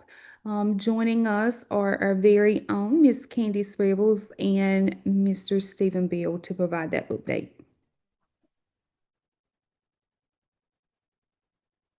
So you guys now have the floor.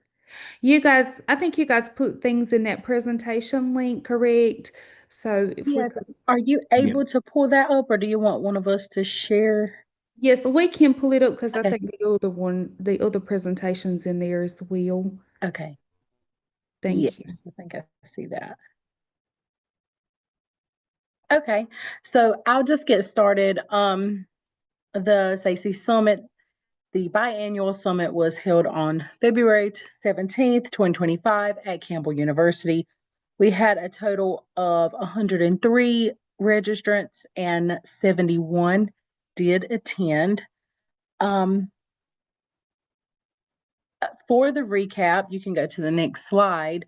Let me pull this up so I can see it a little bit bigger. So there's a couple of questions that folks answered. Looks like we had a total of 22, I think, if I'm counting that right.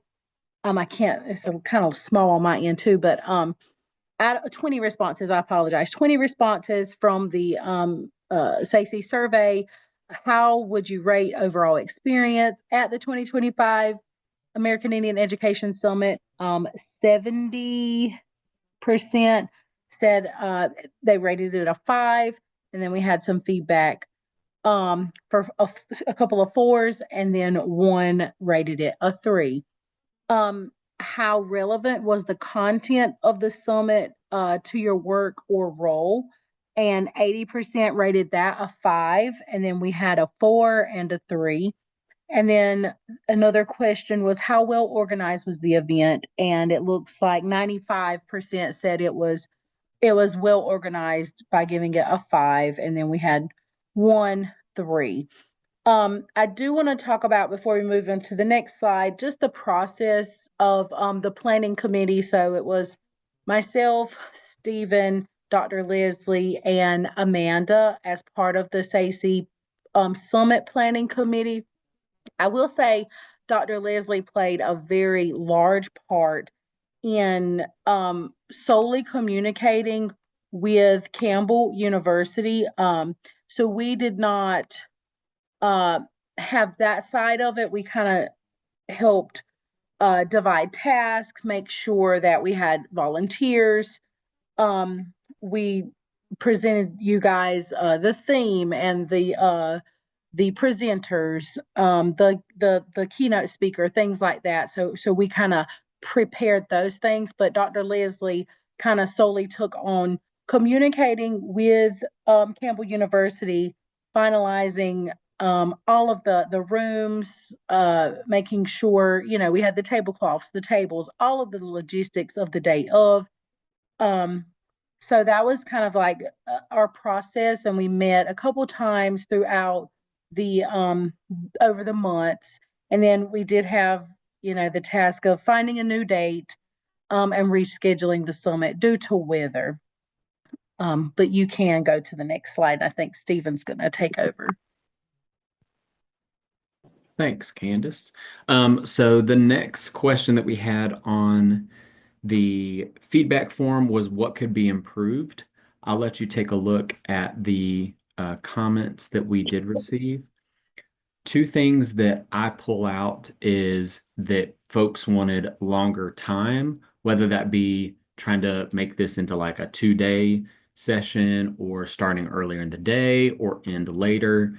That was something that was a common theme that came up. And then also another common theme that I pulled out was diversity of folks attending. So getting more diverse Native folks in the room, but then also having more non-Native folks as well. So those are two things that I pulled out. Certainly happy to chat through anything else that y'all see. There's other like specifics around food and making sure they have we have water and things like that, and signage. But those were two of the things that I pulled out. If you'll go to the next slide, please. And then other topics of ways that we can, like other sessions that we could offer. I'll let you take a look at all of those. One that I saw a couple times come up is including student voice in the summit experience. So whether that be inviting students to come speak, having a panel of student speakers, those were certainly a couple of the responses that we saw. And then thinking about another theme would be thinking about how do we support students, whether that be trying to highlight some of the work that Title VI coordinators and directors are doing, whether that be doing some very specific student support sessions, whether that be like trying to engage with elders to support students, or what is your experience like in public schools? What are some resources that would be helpful? Hearing from admin as well. So student voice and thinking about specific student support were two of the themes that I pulled out of that. And then if you'll go one more, and then those were just overall feedback. A lot of praise for Dr. Leslie and the work that we did, and just all around positive vibes and positive messages that we received in the feedback. So yeah, so didn't know if anyone else had any thoughts. One of the things that Candace and I had talked about, and maybe Dr. Silver or Dr. Locklear can maybe give some more context, but just thinking about where does it come from that we have a SACE Summit every other year? Is there any benefit in terms of thinking about engagement to have something every year that's open to the public? I'm thinking about, like, for me, I always know that the NIEA conference is always that week in October, or I always know the United Tribes conference is this specific week or weekend in March. So wondering if that could help build some engagement, just kind of knowing that it's always going to be in January. I don't know, but just had a thought around, is this a budget thing? Is this, yeah, just kind of where does the every other year come from?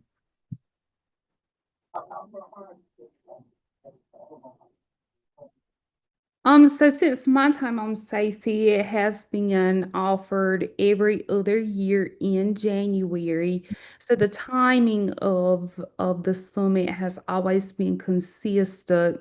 And it has been my understanding, maybe Dr. Silver could give us a deeper understanding. It has always been my understanding that it is a budget. It is a budget thing, because that year that we do the SACE Summit, just sometimes we can't pay for additional members to go to the Unity Conference or whatever. It really puts us in a tight budget, which is why we've been doing it every other year. So if Dr. Silver would like to provide a deeper historical perspective, that would be great. I will actually defer that to Dr. Oxendine if she's still on. She's the originator and creator of the SACE Summit that came into being under her watch. And I think from my perspective, it's just really difficult to get the numbers you want every year to engage people, because there's so much going on. So kind of the thought is, for it to be as impactful as possible, to do every other year. That way you have some time to reflect. And now let's see where in theory, let's see where these efforts are now in terms of making their mark and making change. But Dr. Atkinson, if you're still on, if you want to speak to kind of how we came to that, I'll throw it to you. I'll see if can everybody hear me? I want to make sure.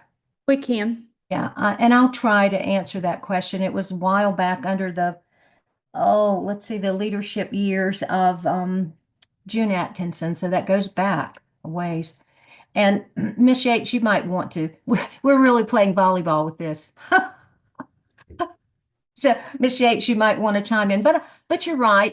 It boiled down to a money issue, and then probably competing with the the budget, around the budget, would be there was some discussion back then about so many conferences going on, and we were trying to encourage school superintendents to come to the meeting, and it seems like the discussion was schools are so involved in lots of other conferences, superintendents too, and there may have been some discussion around the annual Unity Conference also. So it felt like maybe every other year might inspire and generate more interest in the conference itself. That's what I recall. But I think the big driver was money. And so is the question on the table or the discussion that we're having, is it about having an annual conference? Is that what you're thinking of doing? I think the question was, why did we decide to do it every other year? Mm-hmm. And I think going back to what Dr. Silver said, I know when I first started on SACE, we did some major recruiting for the summit because we just did not have the numbers. So there were lots of emails being sent out. So over the years, it has grown and more folks are in attendance, but there was some major recruitment Right.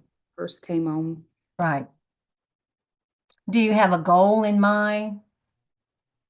Like numbers? Well, typically we do that attendance goal based on whatever our budget is. And it's usually around 125, 150. You know what? And I know, but budget does play a role. It does. Because if the money were there, you could bring in more national speakers. I don't know whether you would want to go past a certain number of days. Just depends on your agenda. But yeah, it is a money factor. Maybe, I don't know, maybe that will change. We'll just have to wait and see. I know that Jared's doing some work over in the General Assembly with funding, and we'll have to be as aggressive. We'll have to be as aggressive around additional dollars as we were getting Leslie's position reinstated. Hopefully it won't take 30 years. Yeah, and the planning of a location. So most times we found a location in which someone hosted us, and so that helped us save money. And there were some years that we were just, we didn't find a location for somebody to host us, and so we had to pay for that location. Yeah, and you don't want to have to do that. That Right. eats into your money. I chatted briefly with Gene Bryant at Campbell a few weeks ago. He's all in for bringing that conference to Campbell forever. He just said, "Oh, come back. Don't worry. Red carpet all the time." So, Yeah, he was. We would just have to give him a date very early on. mhm. Well, you know what I would do? I'm not saying this is going to guarantee increased money, but I would certainly come up with a proposed agenda. Set up a proposal. This is what we would like to do. These are the sessions we would like to feature. These are the names of individuals we would consider inviting, and this is the amount of money that it will require. And it may be, I don't know, it may be 20,000 or some amount, I don't know.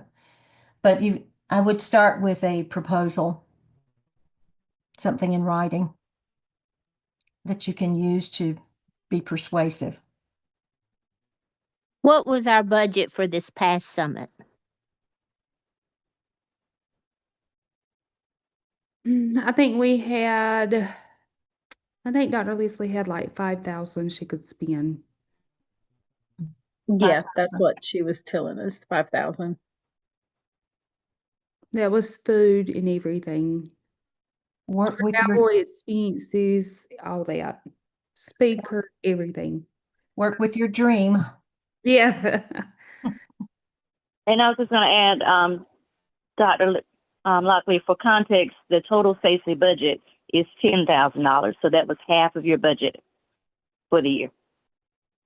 And that probably, having those hard numbers, 10,000, 5,000, that really does explain why we're on an every other year calendar with the conference. Okay. Thank you. I do want to thank the SACE Summit subcommittee and all the SACE members, everybody. When I got there that morning, everybody was jumping in working. Thank you guys for leading. Other SACE members, thank you for showing up and supporting the team. It was Dr. Leslie's first time leading the summit. This feedback, the overall feedback is great. So thank you all for your dedication to this education summit. At this time, we have with us, next on our agenda is our Title VI Spotlight from Old Mainstream Academy. We have with us the Title VI coordinator, Miss Eustacia Lowry. Welcome, Miss Lowry. Thank you. Hawu. Tanake. Niyat Eustacia Lowry Jones. I am the Indian Education Coordinator / Educator here at Old Mainstream Academy. I want to thank SACE for allowing me to spotlight Indian education here at Old Mainstream Academy. Old Mainstream Academy is located in Pembroke, North Carolina, and we are located on the campus of the North Carolina Baptist Children's Home, the Odom Home. I am a retired public school educator with the Public Schools of Robeson County. I bring 30 years of experience as a K-6 National Board Certified Classroom Teacher, working with American Indian students, parents, and communities. Literacy is at the heart of Indian education at Old Mainstream Academy. Data-driven, hands-on, culturally responsive, stream-based learning. We kicked off our school year with the Robeson County Historical Tours with Mr. Kenneth Clark. All of our boys and girls in grades kindergarten through 7th grade had the opportunity to experience historical sites within Robeson County, as well as on the campus of the university. We also had the opportunity to explore the Indian Education Resource Center, connecting with our culture and community. We also kicked off the school year by inviting local Indigenous authors and artists, and this is something that we have continued throughout the school year. Every month we have an Indigenous artist and or author come in. We purchase Indigenous authors' books to help build the Indigenous classroom libraries so that not only our students will have access to the materials or the textbooks that have been written by our local authors, but our teachers as well. We also were able to purchase Willie Lowry's CD for all of our classrooms, kindergarten through 7th grade, for the students and our teachers. Because the generation of boys and girls now, they really don't know much about Willie, but it is our responsibility to continue to, to tell the stories of our friend Willie Lowry, and to continue to expose our boys and girls to his stories about our people through music.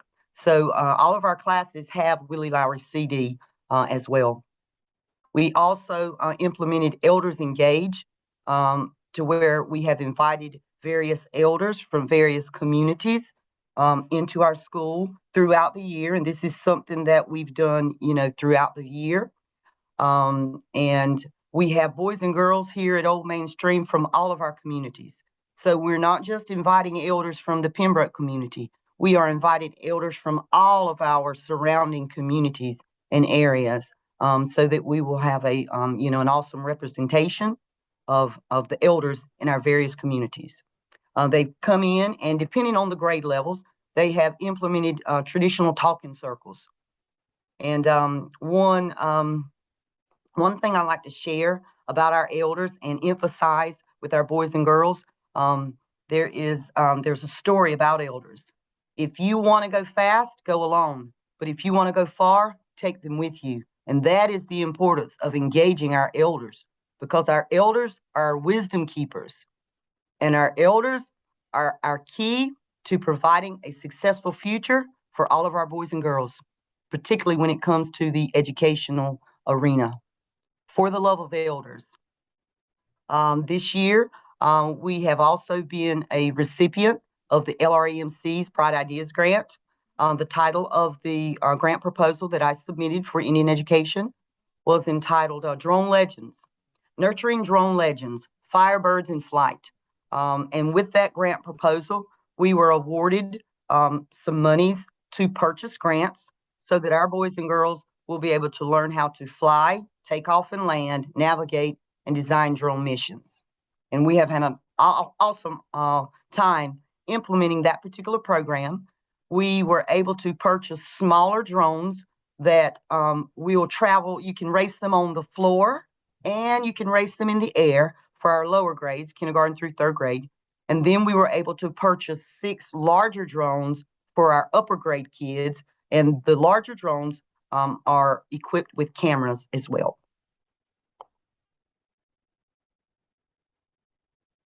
And we have, after each slide of information, then we have 2 slides of pictures that document the place-based learning, the cultural responsive lessons and programs that we are implementing here at Old Mainstream Academy.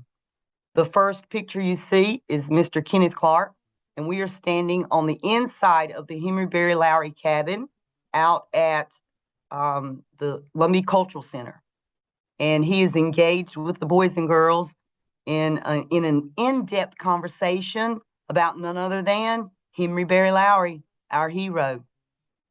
We also, the picture down below it is of a group of boys and girls, and we are at the site New Hope's Church, which is located right off of Highway 710 in Robeson County, right outside of Pembroke. And this is the site of the Indian Normal School. It was actually located right beside the church in a field. And at this particular site, Mr. Kenneth Clark imparts knowledge, historical background about our people, and about some of the early forms of education for our people and our communities. We also invite artists to the classrooms, our elders. You also see some pictures of me interacting and engaging with some of the boys and girls with the drones.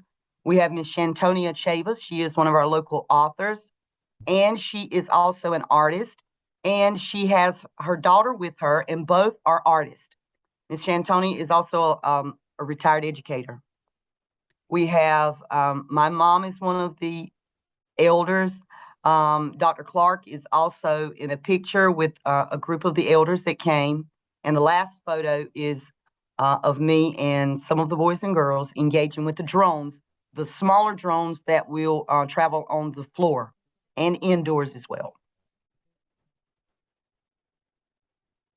This next slide, you see the first picture is of a group of boys and girls inside the Public Schools of Robeson County Indian Education Resource Center.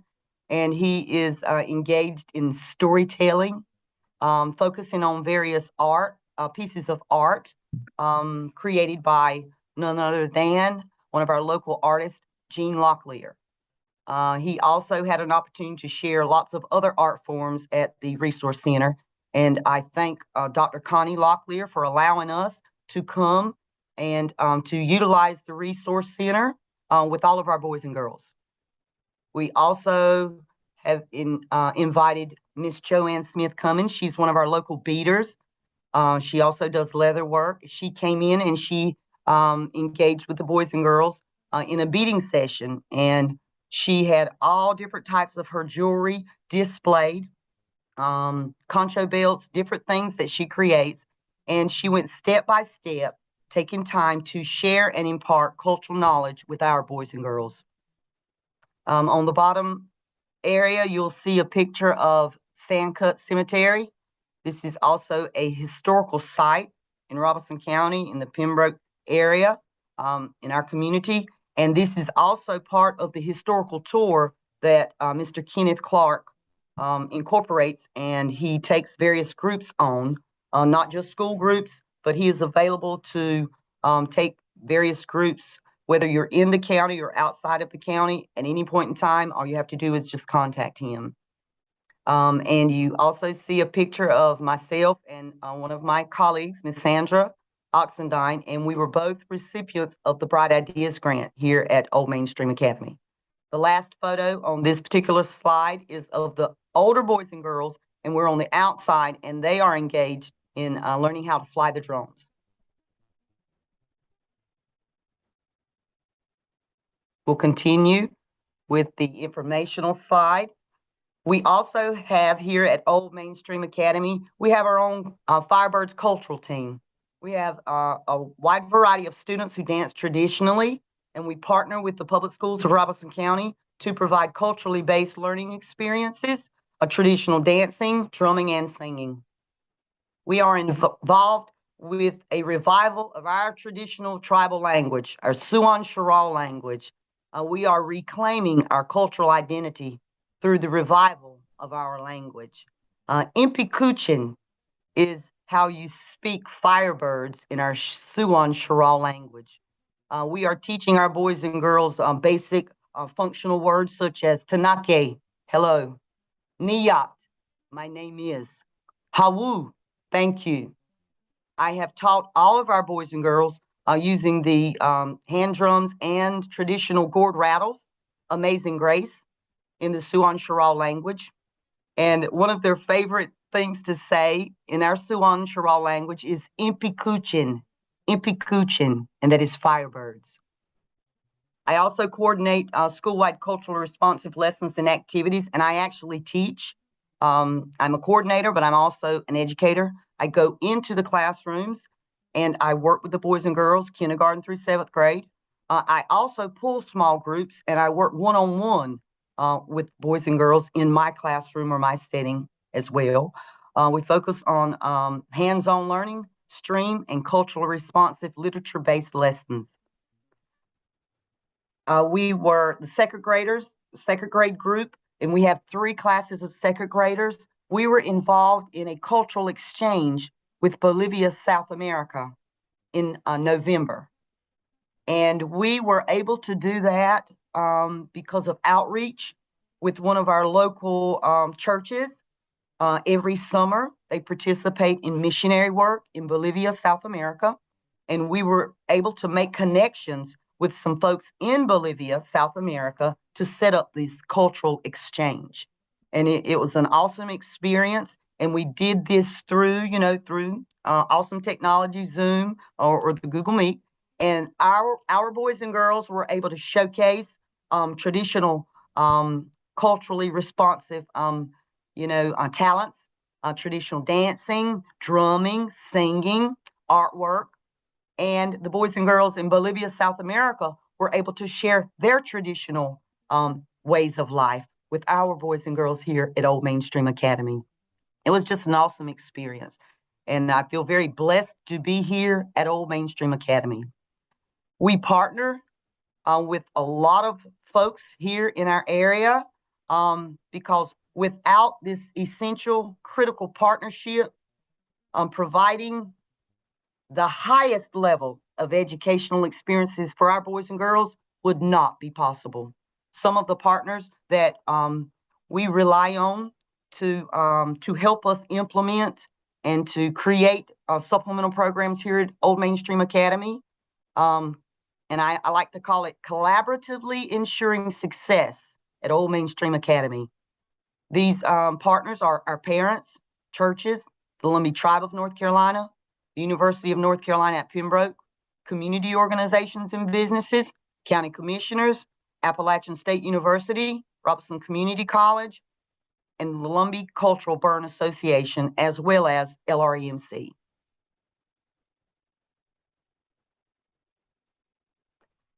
Okay, we have some more awesome photos. The first photo, you will see some of our students involved in a culturally responsive art lesson. And I collaborate with the art teachers, the art teacher, the music teacher, the technology teacher, the physical education teachers to implement and to integrate culturally responsive lessons. So the first photo is of the boys and girls creating corn necklaces. And we went through the process of how you had to soak the corn kernels in order to string the corn kernels. And initially they said, I'll never make it. I'll never get it finished. But once they engaged, in 45 minutes, they had a completed corn necklace, hand strung, created by themselves, something that they did not think they would be able to accomplish. They put their mind to it. They cooperated, collaborated, and they were successful. We also, our 4th and 5th graders grew their own collards. And this is a project that Miss Sandra, I collaborated with Miss Sandra Oxendine on. And the boys and girls were able to plant the collard plants. They were able to water, nurture, and grow the plants. And when they matured, they were able to taste those awesome collards and cornbread and fatback. Our cafeteria staff prepared the collards and the cornbread and the fatback for our boys and girls to experience a culturally based meal here on the campus of their learning environment at Old Mainstream Academy. And it was awesome, amazing. You also see a picture of our wonderful Lumbee ambassadors, who are my sisters, and they came out and they presented to our boys and girls. And they don't just come out, during Indian Heritage Month, because Indian heritage is a daily thing for us here at Old Mainstream. And as Indigenous peoples, it's a thing, it's a part of us every day. It's not something we put on and take off, certain times of the year. It's who we are. And so it is an everyday thing for us here at Old Mainstream Academy. So our Lumbee ambassadors, our Miss Indigenous North Carolina ambassadors are always involved on our campus at some point in time throughout the year. We hosted a festival, a music and arts festival at the Lumbee Cultural Center, and we partner with local food trucks, small businesses, and they come in and they set up when we have our festivals, and we do not require them to pay a setup fee. But what they are so graciously willing to do is they always donate a percentage of their sales to the, to Old Mainstream Academy. So it's just awesome, and the possibilities are never ending when you partner and collaborate. Okay, and the last photo on this particular slide is a photo of Letters of Love. This was an initiative that we felt the need to participate in, and for the month of February, in honor of Valentine's Day, and to show our love and compassion to our brothers and sisters in the mountains of North Carolina, Western North Carolina. All of our boys and girls were able to create letters of love and hope for the students at one specific elementary school in Swannanoa, North Carolina. That's the school, the W.D. Williams Elementary School. That is who we partnered with. And we wrote letters for every boy and girl and every staff member. And we provided Valentine's treats for all the boys and girls and staff. We packed up the materials in a box. We decorated the box with hearts. And all of the boys and girls here at Old Mainstream Academy signed the outside of the box, and we shipped it to our brothers and sisters in the mountains of North Carolina, just to show our love, and our compassion to them as they are trying to put the pieces of their lives back together. It was the least we could do. Okay, this next slide shows the first two slides, the top and the bottom, or the first two pictures, the top and the bottom, are of Mr. Caden Ryan, and he is one of our local authors, and he just started his first year of college at UNCW, and he was able to come out and impart a little cultural knowledge and a little bit of information about what it's like to be an author at such a young age.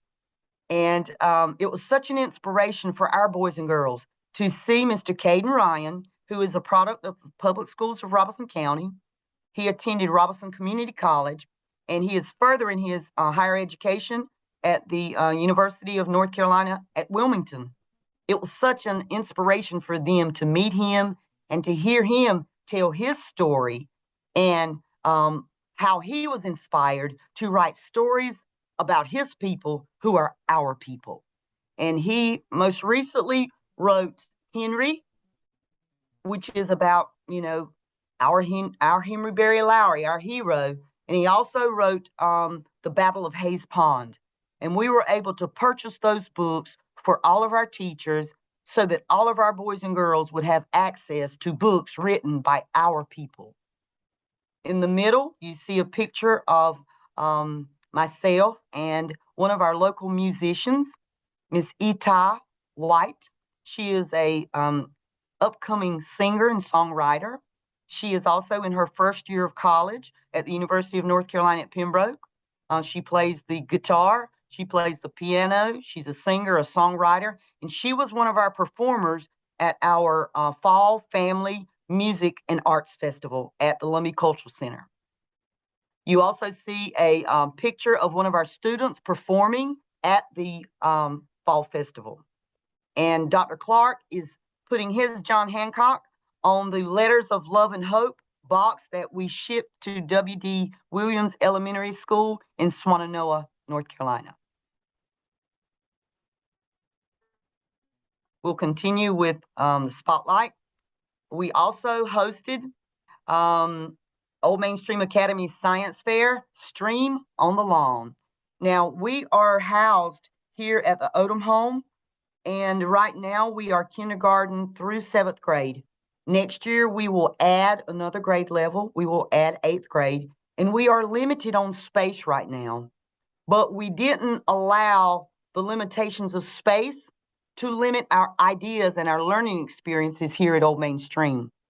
And one of the first things when I came to Old Mainstream, one of the first things, we wanted to do is to have a science fair because they had not had a science fair. And one of the first things that I was told is we don't really have a space to have the science fair. So I said, well, we will make a space. We will find a space for the science fair. And that's exactly what we did. Last year, we held the science fair in the hallways, and the boys and girls presented. This year, we were fortunate enough and blessed enough to host our science fair over at the university, at the Thomas Building, the auditorium there. But we were only able to have it there for one day. So we wanted to allow our boys and girls to display their projects, to talk about their projects with the parents, and the rest of the staff as well. So what we did is we hosted Stream on the Lawn, and you'll see some photographs of that as well. And we just set up all the projects and all the boys and girls and everything out on the lawn. And this was from grades 3 through 7. And we had an amazing experience on the lawn. And it was science, technology, reading, engineering, arts, and mathematics. And it was amazing. Limited space did not limit our learning experiences. We also hosted our own Indigenous Read Across America, and it was entitled Reading Our Roots. We invited some of our local authors back, our artists, and it was all about Indigenous reading, Indigenous ways, Indigenous peoples that particular week. and it was another amazing learning experience for our boys and girls and our staff as well. I have had the opportunity to attend various state conferences this year as the coordinator. The United Tribes Unity Conference, the Southeast Native Studies Conference, the American Indian Education Summit, and it was an amazing experience. Collaborative conversations, Mo Wants to Know, and next year's goal is to attend and present at the NIEA conference as well as at the ACES conference. And we have already submitted a proposal to present at the National Indian Education Conference. So hopefully we will be afforded that opportunity. We also are in close proximity to UNCP. So they are wonderful partners, wonderful, wonderful example of what community partnership is all about. We participated in service learning with the UNCP nursing students. And today I had the opportunity to take over 37 bars of handmade soap from one of our local soap makers. And I presented those as well as handwritten cards created by our boys and girls here at Old Mainstream Academy. And they will be presented to the nursing students upon their graduation. And they are preparing for graduation as we speak. And we always like to support our local artists and our local authors, throughout the year and in any way that we're able to. We were able to acquire 4 hand drums and drumsticks, and these hand drums and drumsticks were made by one of our Lumbee drum makers, Mr. Terry White. And right now, his full-time job is creating art, traditional art. So we were able to support Mr. Terry White, one of our local artists, by supporting him and ordering 4 of his hand drums. And we will continue to do this. And he has also agreed to come in and conduct a hand drum workshop to show our boys and girls step by step how he created the hand drums that they are now using to create traditional music. We are preparing to take our boys and girls, our 5th graders, to Washington, D.C. And we will be exploring all of the various sites in Washington, D.C., the popular sites, but we will also be afforded the opportunity to attend the Smithsonian Museum of American Indian. And that is where Indian education will have a part in ensuring educational success and that this learning experience goes above and beyond. I have also contacted one of my cousins who is an employee at the museum, and he is creating a behind-the-scenes specialty just for our boys and girls. And so we are so excited, and we will be taking this trip May 19th through the 22nd. And we are so excited. And we will be taking the train. And some of our boys and girls have never ridden the train. I've never taken a trip on the train. So we will be able to travel to Washington, D.C. on the Amtrak with, our fellow coworkers and with our students and with our parents.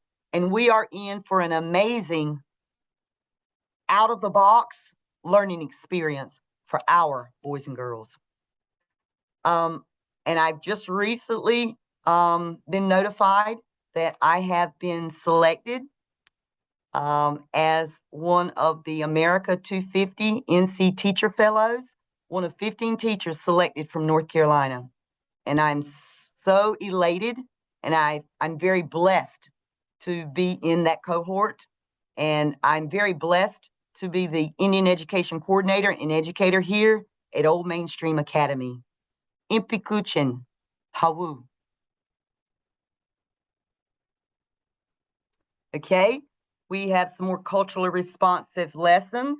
The first photo is of a small group of boys and girls when I bring them to my classroom, we have smaller groups because, again, of the space, but I do provide culturally responsive lessons with various groups, and we just rotate until all the boys and girls have had the opportunity. We are making corn shuck dolls, and these corn shucks came from my daddy's cornfield, And their stories, everything that we do, they're tied to our stories. And once we implemented this particular lesson, the boys and girls had their own stories to share about corn and their papa's fields, cornfields, and their barns that they store their corn in. So it's just a wonderful, wonderful experience to work with the boys and girls, to be able to make a difference, in their lives on a daily basis. You now get to see Stream on the Lawn, and boy, did the line go on and on. But all of the boys and girls really, really enjoyed, and they said, I never thought of having it on the lawn, but it worked out wonderfully. All of the parents, grandparents, all of the rest of the boys and girls here on campus, kindergarten through second grade, who did not necessarily participate in the science fair, were able to go out, meet and greet the scientist at work, and they were able to ask questions and just get to know the boys and girls behind the science projects. Okay, you also get to see pictures of some of our work with some of our partners, the UNCP nursing students.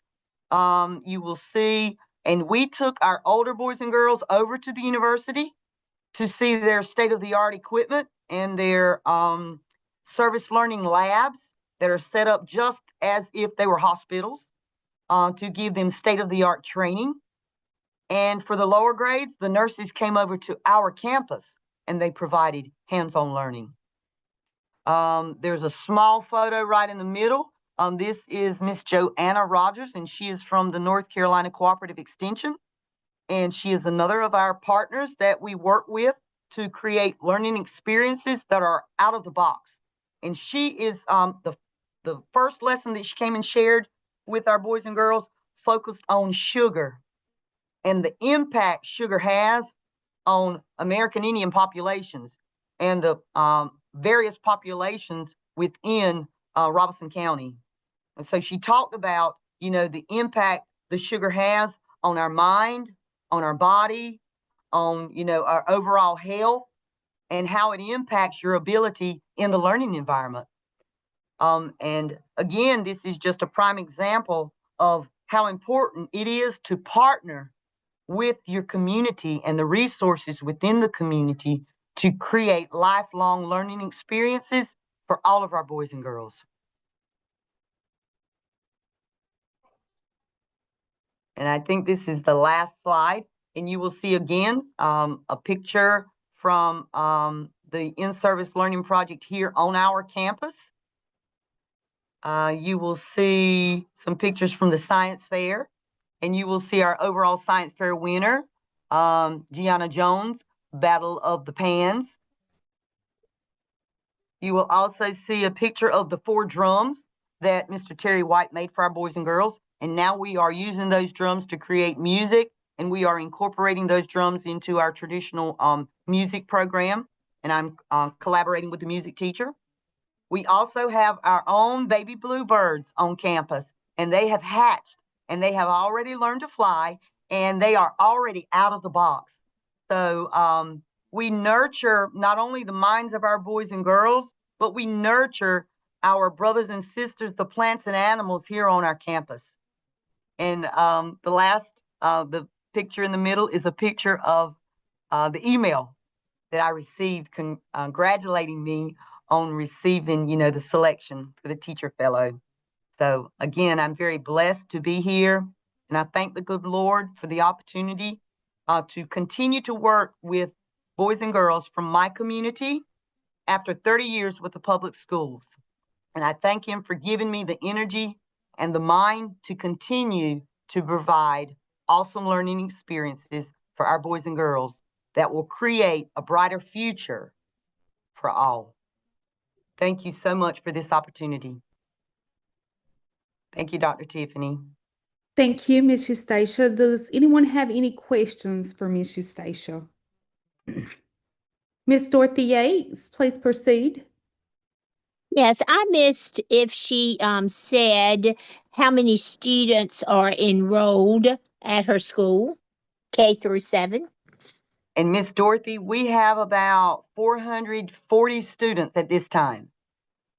So we do have a smaller setting, and the smaller setting does afford opportunities, that you may be able to do more things with, the smaller setting or the smaller population, but it is still doable even with larger numbers. It just may take a little bit longer, to actually implement and to integrate, but it is still doable, even for larger student populations. Thank you, Ms. And Dorothy. all of them at the Odom home? We are housed on the campus of the Odom home, but Okay, our boys and girls aren't necessarily members of the Odom home. We're students who live here. right. Yes, ma'am. Well, thank you for a job well done. Thank you. Thank you so much, Miss Dorothy. I do appreciate it. Thank you. Ms. Eustacia, I don't think there are any other questions. Thank you for joining, Stacey. Lots of comments in the chat congratulating you on your awards. So certainly congratulations. Phenomenal job. OMMSA is blessed to have you. Thank you for joining, Stacey, and allowing us to spotlight you. Hawoo, Dr. Tiffany, and thank you for all that you do for our boys and girls here at Old Mainstream Academy, but not just for our boys and girls here at Old Mainstream Academy, but for all of our boys and girls across the great state of North Carolina. We are so blessed to have you and all of the other members of SACE in the fight for our boys and girls. So I thank all of you for having the passion and the love and the understanding for our boys and girls, and to not take no for an answer. I thank you. Thank you. Have a great day. At this time in our agenda, we have our SACE 2025 2026 Vice Chair and Chair nominations. At this time, I'm going to turn it over to Dr. Silver. Good afternoon, everyone. We are in the home stretch. So a couple of things we need to take care of. I released the link, and some of you were so efficient, you went ahead and voted. You're going to have to vote again. I'll explain why.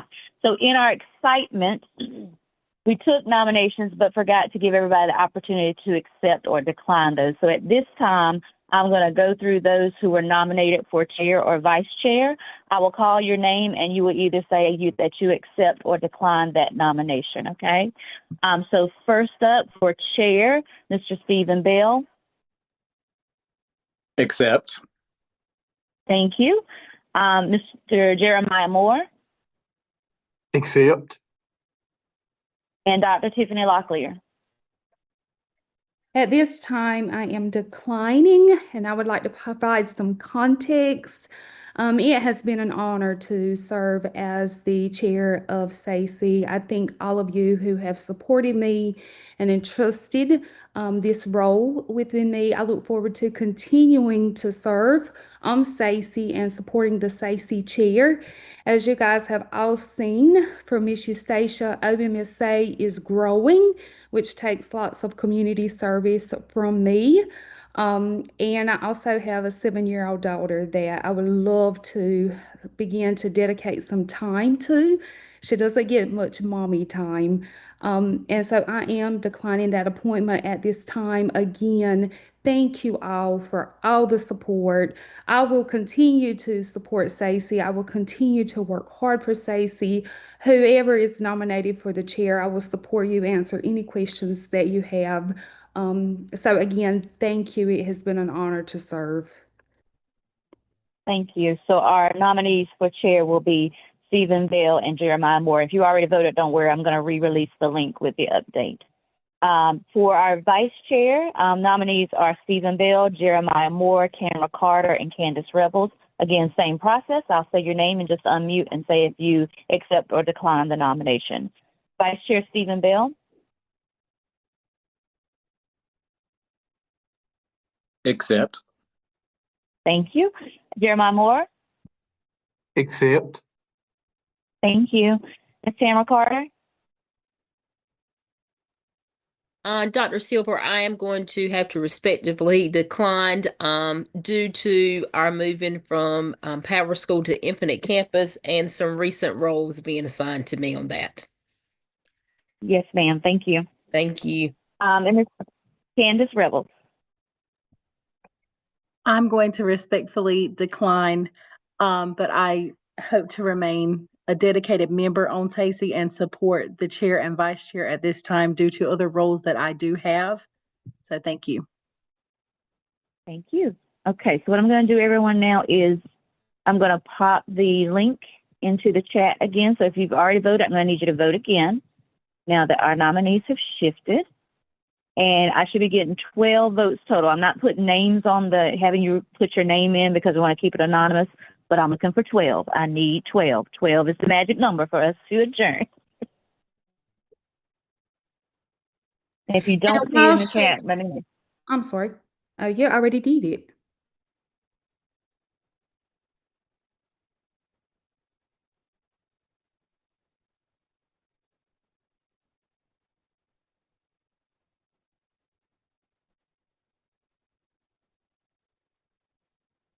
I've got 9 so far.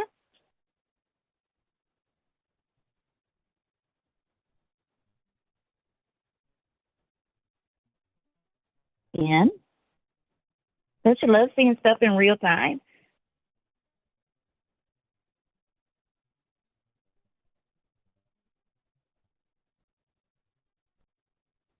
Okay, I have 12 votes, and you all are not going to believe this. We have a tie. It is 50. Hey, so, Dr. Silver, yes, sir. hey, if it is okay, or if this is even possible, I would like to allow Stephen to be the chair, and I would be honored to serve as vice chair, if that would resolve the issue. We would need, I think, Dr. Locklear, all we would need is for somebody to make a motion for that, and then get a vote on it. Yes, that's See, fine. and I was about to say the same thing, but the Too opposite. late. You guys missed out. Too late, too late. So if someone would like to make a motion, so are you guys fine with that? Both of you are fine with Stephen serving as chair, Jeremiah vice chair? I am, yes, ma'am. Yes, ma'am. And see, I was going to offer him the chair and I'd be the vice chair, but I like, is there a way we could do, is there like a co-chair situation? Not by our bylaws. It has to Okay. be a chair and vice chair. And so the chair would take the lead and take the role in moving forward. And so in the chair's absence, it has never happened, in the chair's absence, the vice chair would lead the meeting. It's just so that, if something happens, we don't have to cancel or reschedule an entire SACE meeting like we did in February.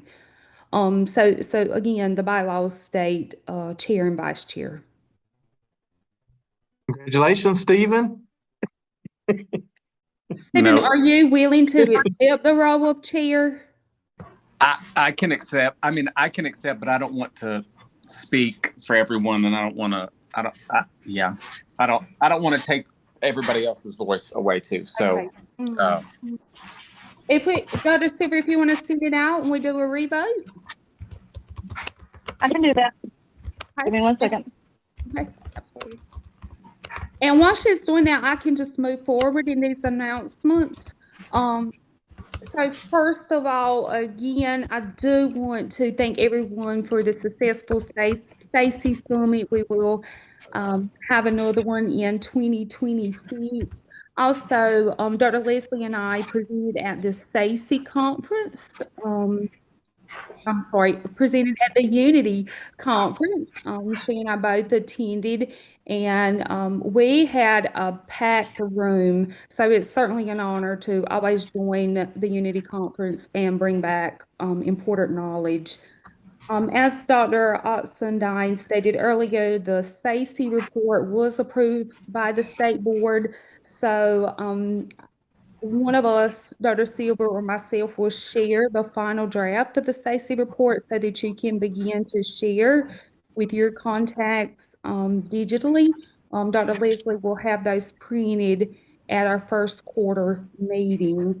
Would also like to acknowledge Teachers Appreciation Week in my house. We love teachers. It's next week. I thank you all for serving as educators in the role and the impact that you have in the lives of students, especially our American Indian students. So happy Teachers Appreciation Week to all of you. I hope you are all shown love and huge hugs. And again, thank you all for allowing me to serve as chair for all these years. And I look forward to supporting someone else in this leadership role. Thank you. And we greatly appreciate you, Dr. Locklear, for your advocacy and everything you've done. So it has definitely been a joy.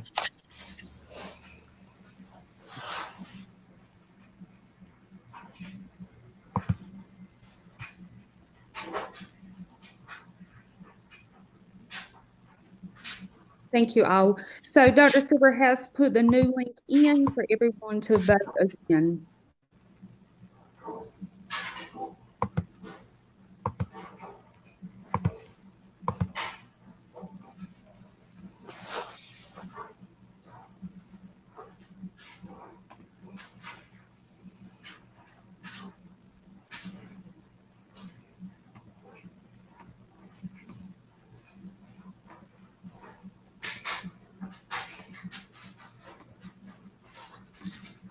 Almost there. We got 10 votes. I'm looking for 2 more, I believe. If you haven't voted yet.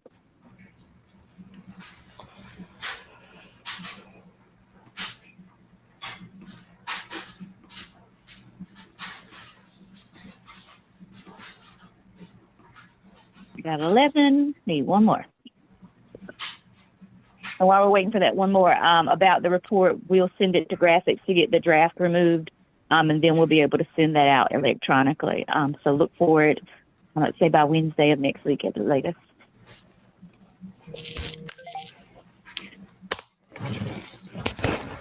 Okay, we've got the results. I'm going to post them in the chat. Give me 1 second.